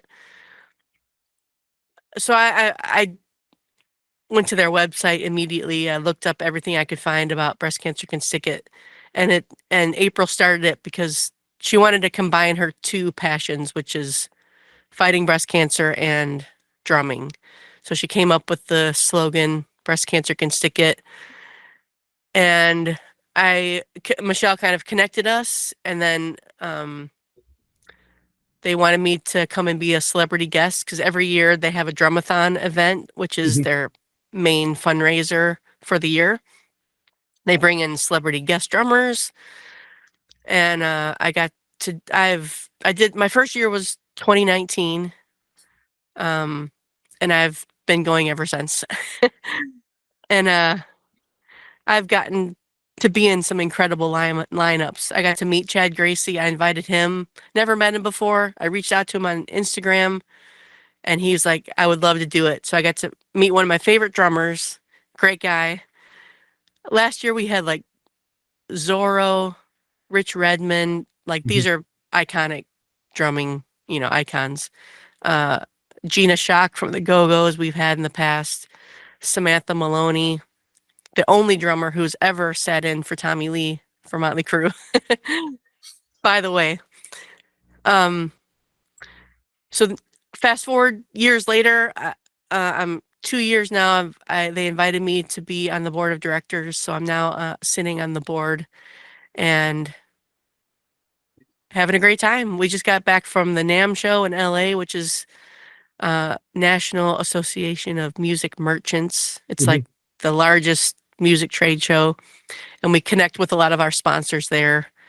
Sponsors that help us with Drumathon. We wouldn't be able to put it on without sponsors.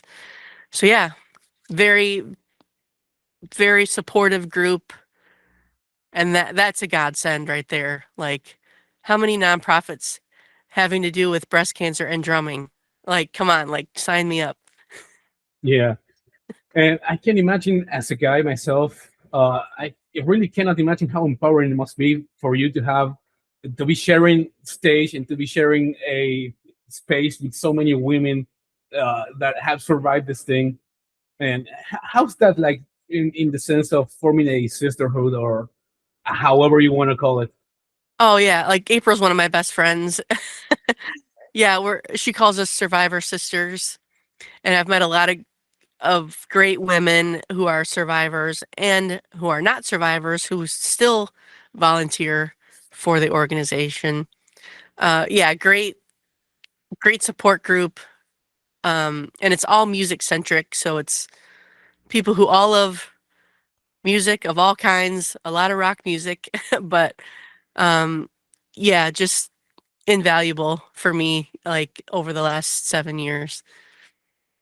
That's awesome. And I want to ask you after that, because I remember 2019 watching that first Ramathon because it was the first thing of you that I saw publicly, so to speak.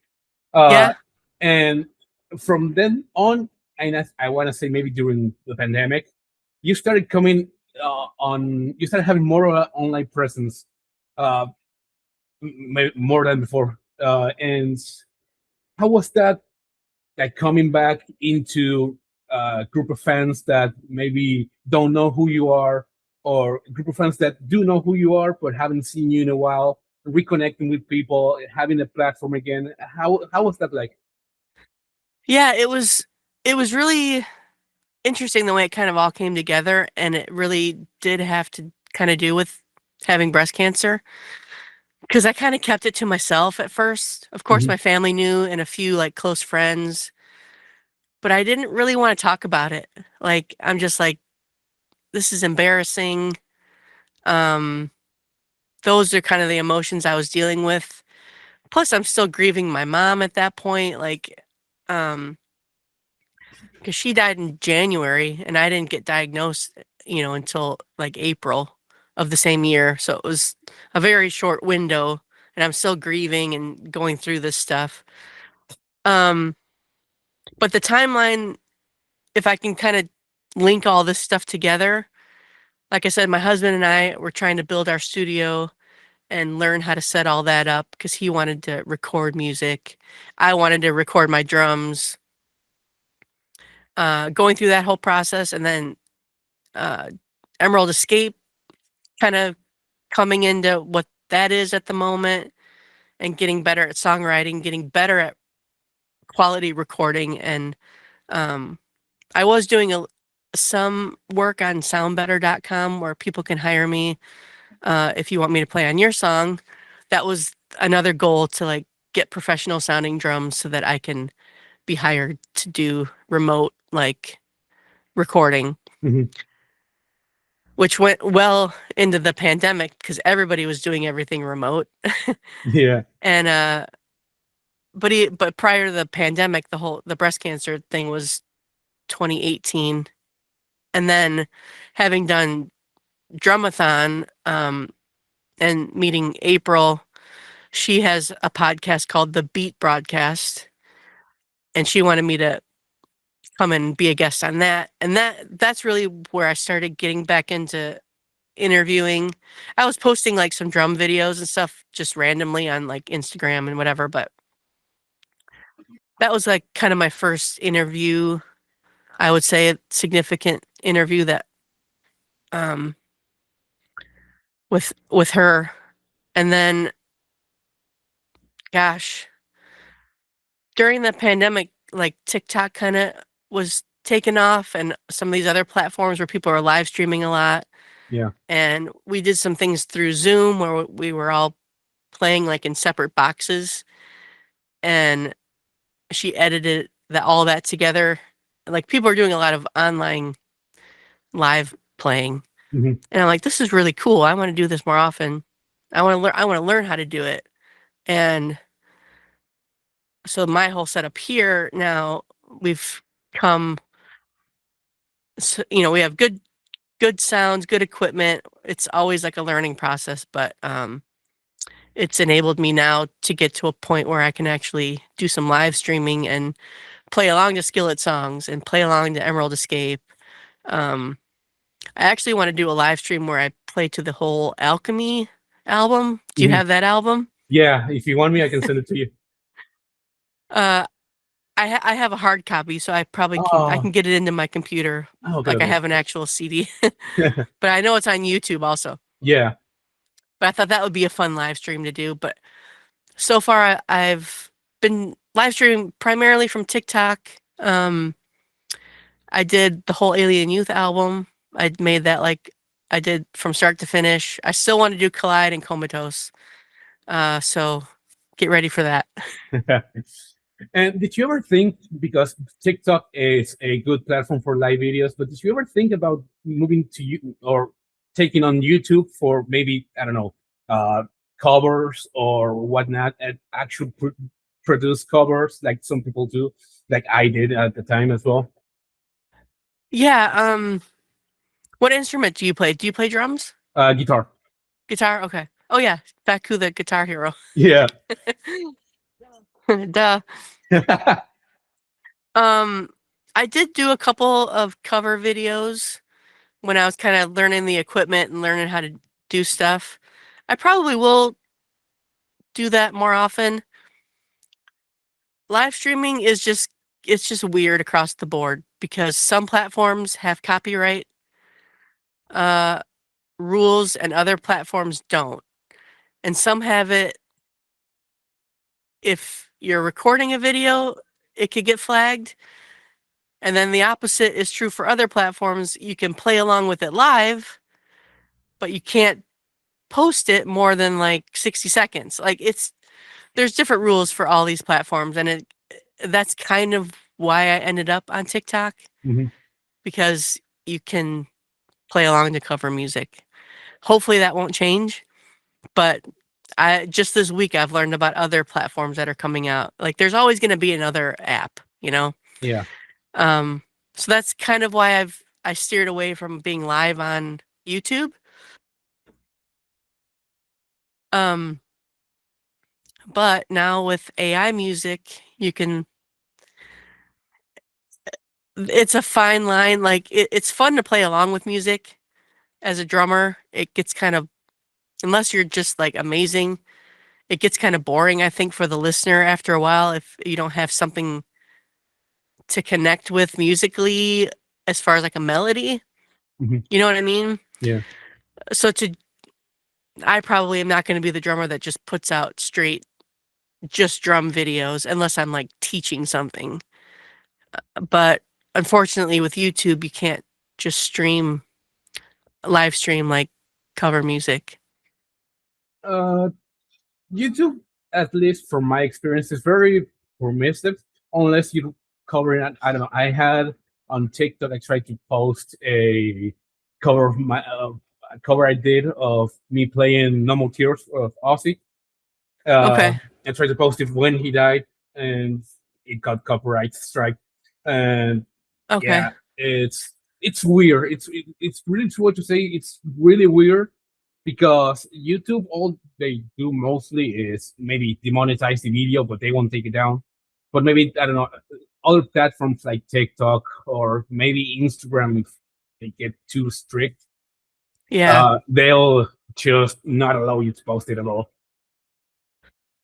Yeah, and I don't know if you're just playing guitar or if you're playing along with the original. But like Uh, I'm playing along to the original. yeah, me too. So that's where it gets kind of fuzzy Yeah, for like drummers. But if you're able to, like being a guitar player, you're actually able to actually play the song. You know what I mean? yeah. So, And I want to ask, coming into this couple of years that we've been in touch, and you've started coming onto TikTok, doing lives and whatnot, doing lives more regularly, connected with fans. What is that like? Did it ever get maybe tired that you were linked to Skillet? You were only known as the ex Skillet drummer, or do you just embrace it and say, "Yeah, I was the drummer, and it was a great moment of my life, and I want to connect with you all"? yeah, it's a really great question. There's a lot of mixed emotions with that. Like I am so grateful for that time and the experience and the physical music that I played on that I can have forever. Like I'm never gonna not want that, you know. Hmm. Um it's kind of it's like I said, it's a mixed emotion because I want people to remember me because Collide and Comatose, those were the eras where were having Grammy nominations and our Skillet's first gold record and all that stuff was during that time, and I'm very thankful and proud of that. So I think, like you said, I was kind of off the grid for so long, and people might not even know that there was a chick drummer before the current chick drummer. Yeah. Um, but I think it just took me a while to heal some of those emotions, and again, just figuring out how to do drums over the internet is no small feat. that just takes time, and I wanted it to be like good. I didn't want it to just sound like junk, and Yeah. that took some time. So I don't mind people associating me with the band. I'm part of the history. That's never going to change, and I get really encouraging messages from fans um saying, we miss you, and once a member, always a member. And that really does mean a lot to me. And yeah, I'll never uh, sometimes it's hard to think about like what could be or what could have been and all that stuff. I just have to um kind of separate that in my mind and move forward. And and I'm thankful that Chris and I can make new music and I can still play. And I'm so thankful for Breast Cancer Can Stick giving me an opportunity and a platform to have another avenue to integrate drums into my life. Um, so those things have definitely helped me, think more about the future, and then being able to come on to streaming platforms like TikTok. And, just last year, I'm coming up on like my year at the end of February that I've been live streaming on TikTok, but I've met such an amazing family of people there, which was completely like unexpected. Mhm. And I didn't know that agencies were a thing. Do you know about this? I do not. I'm not talking about an agent. I'm talking about because people, artists have agents, but specifically on TikTok, they have agencies.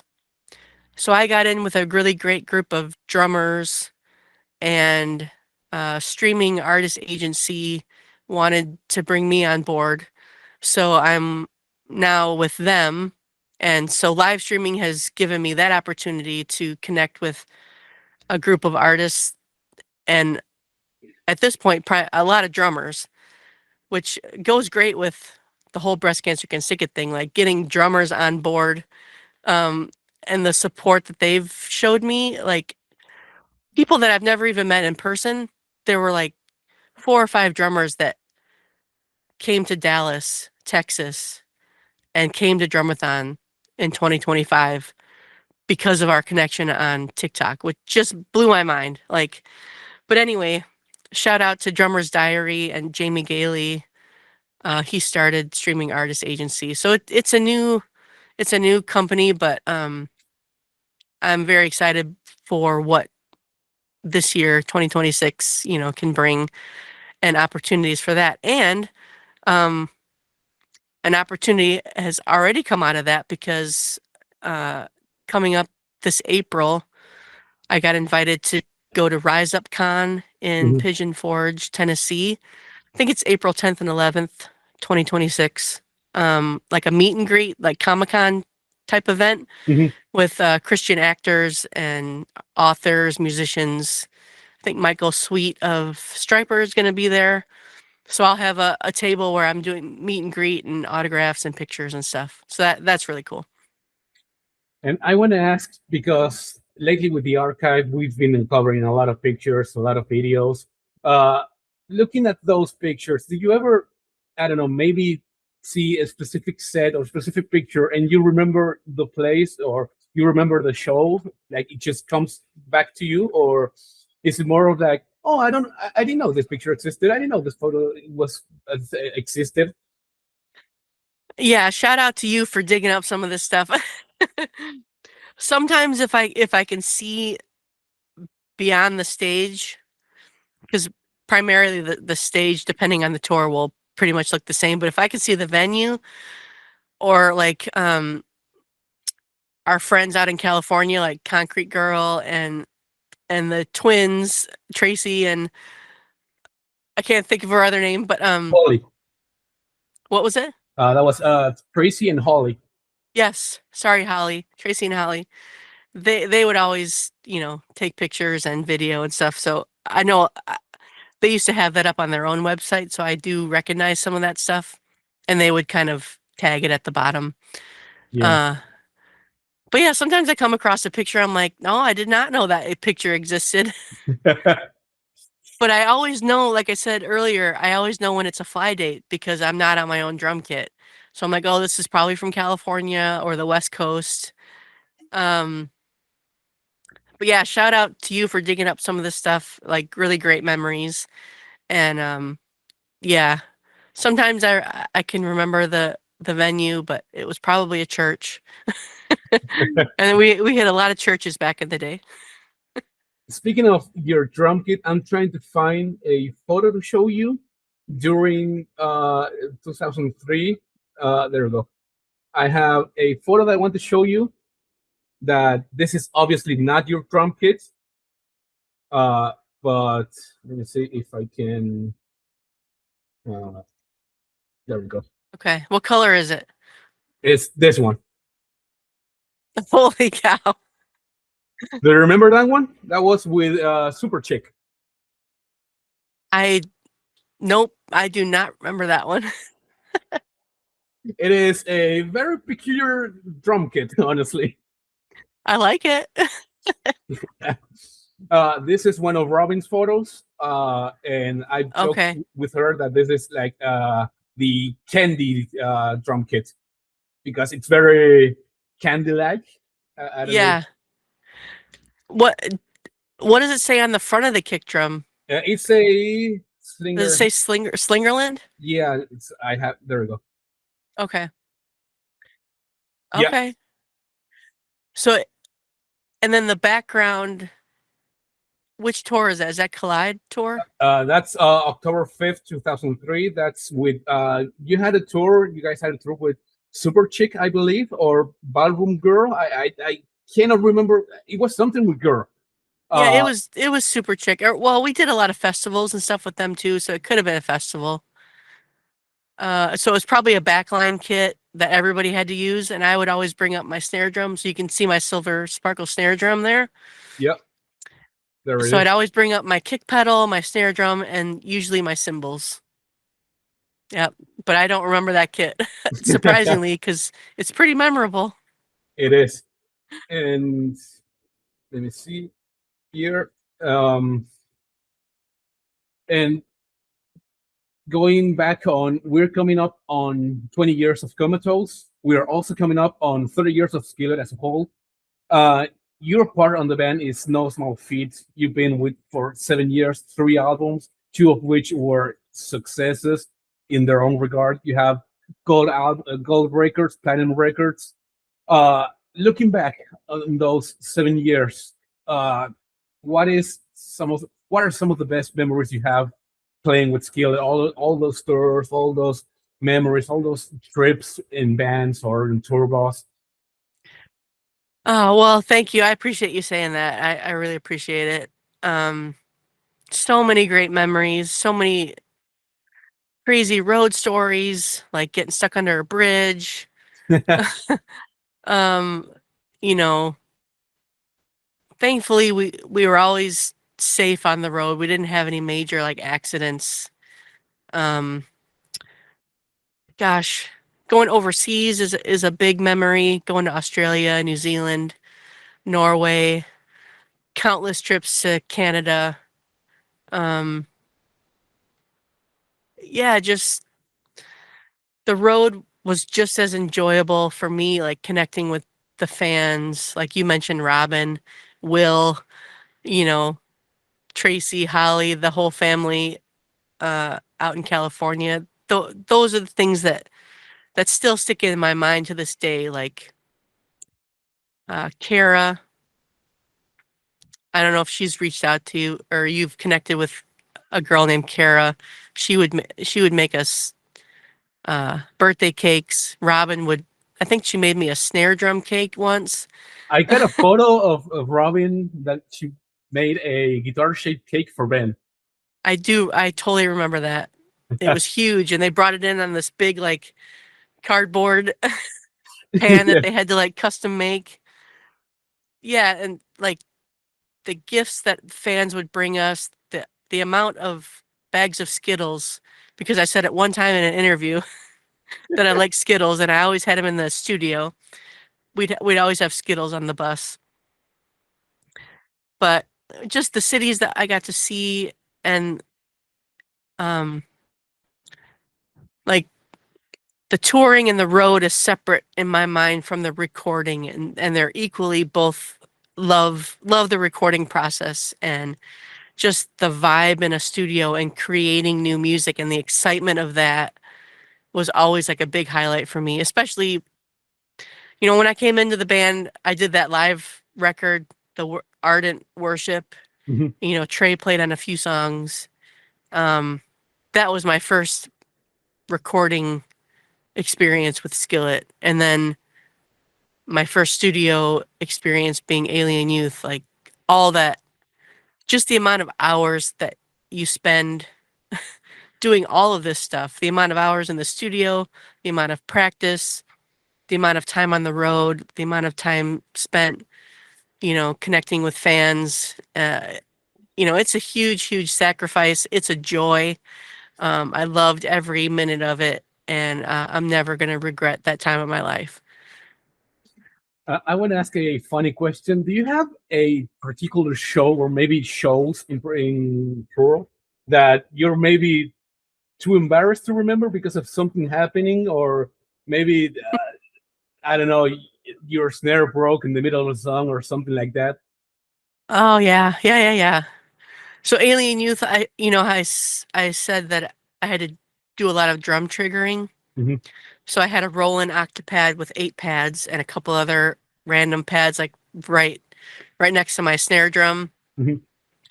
And like if the leg of the stand was touching another like cymbal stand, so if I hit a cymbal, it would trigger the electronic because it was just touching the stand.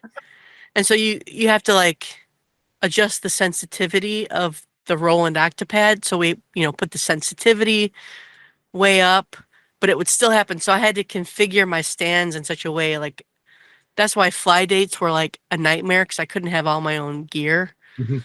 and my own stands and all that stuff. So on the CD release party, the night of Alien Youth CD release, I just discovered that this was a thing. And so it was mistriggering and like making the song ridiculous, train wreck.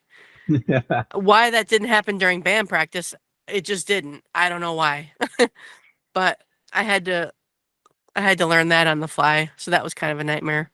I don't know if that's a funny story, but I wish there was video of that, because that sounds like a fun thing. oh gosh, I'm sure there's video out there somewhere. There is video. I know there is, of the Invisible release party. I don't know how that went. Uh, I didn't know about the Alien Youth release party. I didn't know it was a thing even. Well, you're right. You're right though, because that was the Invincible tour. That's what I was triggering. I was getting it wrong in my head. You're right. That was the Invincible tour. And I know there was a broadcast for the first show of the Collab release party on November 17, uh, on Yes FM radio. I can't. They don't have it in my. I tried to locate them. I don't know if Comatose had a release party. Um, I'm sure we did. It probably just was a big kickoff to a tour, but I don't know if it was, dubbed a proper release party. But yeah, I don't know. I honestly can't remember. And I want to ask, uh, you have many tours, different set lists, not every day, but at least every 6 months or so. Uh, did you ever have a song or songs that maybe you were, can we skip this one? Yeah. Yeah, I got pretty tired of Powerful after a while. Ah, that's my favorite. But but we would open the show with that a lot, because I could just come out and I would just start the tracks, and then I would just hit the kick drum, and then the rest of the band would come out. So it was kind of a good intro, but after a while I'm like, yeah, can we just remove this one from the set list, please? And did you have a song that you didn't want to play that maybe John decided, okay, we're gonna play this one, but you were quite ready to play it, or you were felt maybe insecure about it, so to speak? Because for me as a guitarist, I have some songs that when I did live shows that it maybe didn't want to play, or I was like, this is more challenging for me. I don't know, honestly. I don't think so. Like I always want to play drums. I'll always, you know, loved playing all the songs. But that's the great thing about writing new music and recording a new album, and then then it doesn't get stale, Mm-hmm. and then you get to come back and do the encores and do like, the stuff from an older album, like I Can or something that people want to hear. But yeah, I can't honestly say, yeah, there was anything like that. And I asked Ken this one, and I'd like to ask you as well, from your perspective. Uh, did you was there a song that was like the song that got the crowd popping, the cheering, screaming, jumping across all those tours, those headlining tours? Huh. Um, did you say Ken or Ben, or have you Yeah. interviewed both? Ken, not Ben. I wish I could interview Ben. Yeah, sorry. Yeah. Um, man, Savior was always a big one. I think, again, we filmed a video for that, so I felt like that one really got people going. And Whispers in the Dark was a big one. Yeah, yeah. Our crowds were always amazing, so everything got them going. The true panheads, right? Yeah.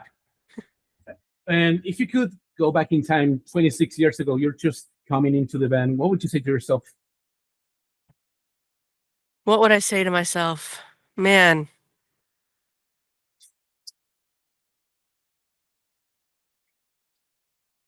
just continue to take in every moment and enjoy it and play every show like it's your last show, which I feel like I did those things anyway, but I probably would reiterate that to myself. And yeah, I mean, I saved so much like memorabilia and stuff so that you never know what can happen and what um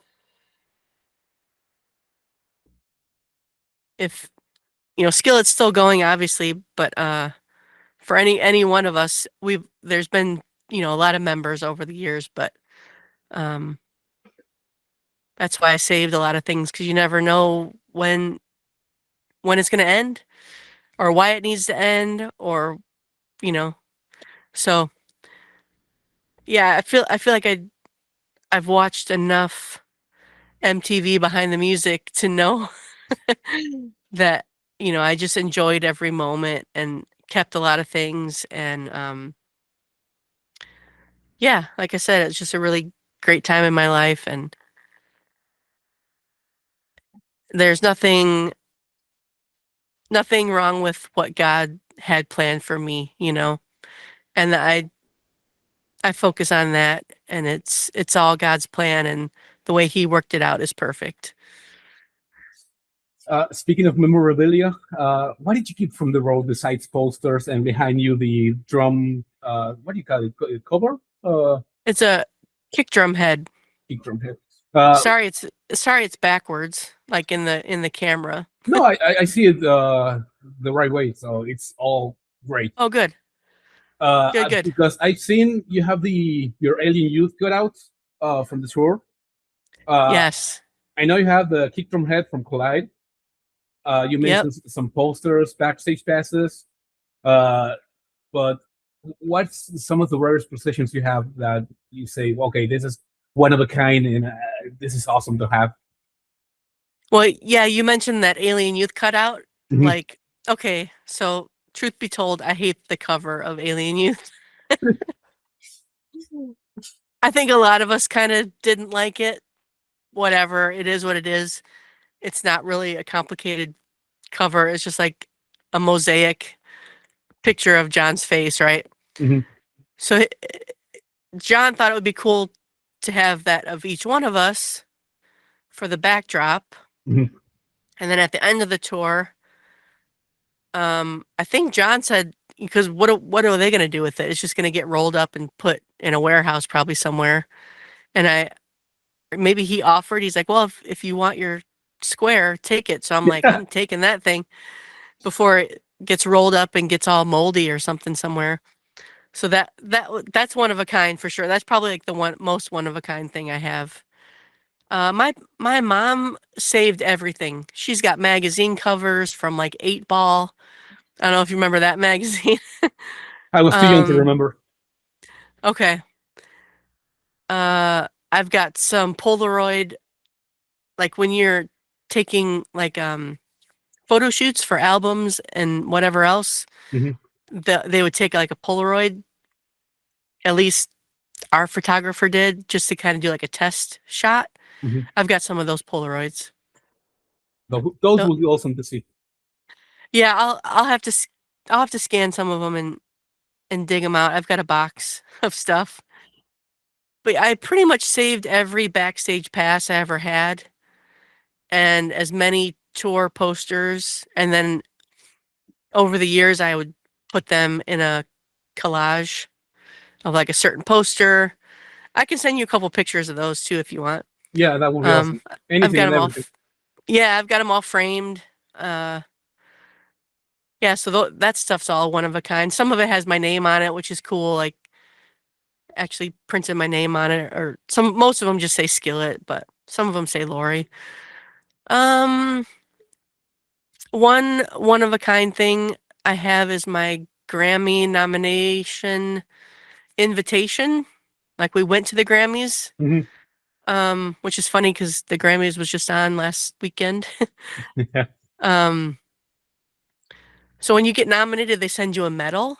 So I have two gold medals, kind of like an Olympic style, like with a ribbon, you know. I Mhm. have those in a frame, and then I have the invitation, the paper invitation with the after party invitation, and then they sent for the after party, they sent us an invitation to this after party. I forget who was putting it on, but it was, you're probably too young to remember this too, but things come back. So do you know what an Etch-a-Sketch is? I can't say I do. It's a it's about this big and it has two knobs and you can draw pictures with it and you shake it. Oh yeah. Okay. So the invitation was in the Etch-a-Sketch. I think it's like a sticker over it, Mhm. but it was, I have it somewhere. It's like a full-size Etch-a-Sketch. It's red and white, and then the invitation words are on the Etch-a-Sketch. After party, you know, blah blah blah, the date and time and everything. Like that's pretty cool. I don't know if anybody else in the band probably doesn't have theirs, but I still have mine. And Ben gave me, because I had just left the band, but he gave me an entire Atlantic Records time capsule Mhm. box, which is really cool. It has, I don't know how many CDs in it. It like replicated like the historical music that's been on Atlantic Records over the time, like all the way back to the 50s, 60s, all the way up through like 2000s. And then it replicated like liner notes from certain bands and signature. Like it's really cool. Uh, and only people that would have been on Atlantic Records would have that. And he gave me his, so that was really cool. I have that. Uh, and I want to ask, what do you miss most about being in Skillet? What do I miss most? Yeah. I miss the fans. I miss playing the shows. I miss making new records, recording. I just don't miss the travel as much. Mhm. That can really, you get used to it, but that's really hard on the body after a while. But yeah, I miss that I didn't get to say goodbye to the fans, in a real way. So I apologize for that, but that's probably my biggest thing. But I hope people are seeing me now on the internet and can find me, and I'm on all the socials, Instagram, YouTube, Facebook. Most of it is under Lori Peters Music. Um, I stayed with, just side note, I stayed with my maiden name just because that's, call it my stage name or whatever. Mhm. I did take my married name, but I just kept it to just be consistent because that's what's in all the Skillet credits. And when Breast Cancer Can Stick It asked me what name do I want to use, I just kind of stuck with that. Most of the plaques that I have with the gold records and stuff have, a few of them have both names, but most of them are Lori Peters. But I kind of had to decide what I wanted to do there.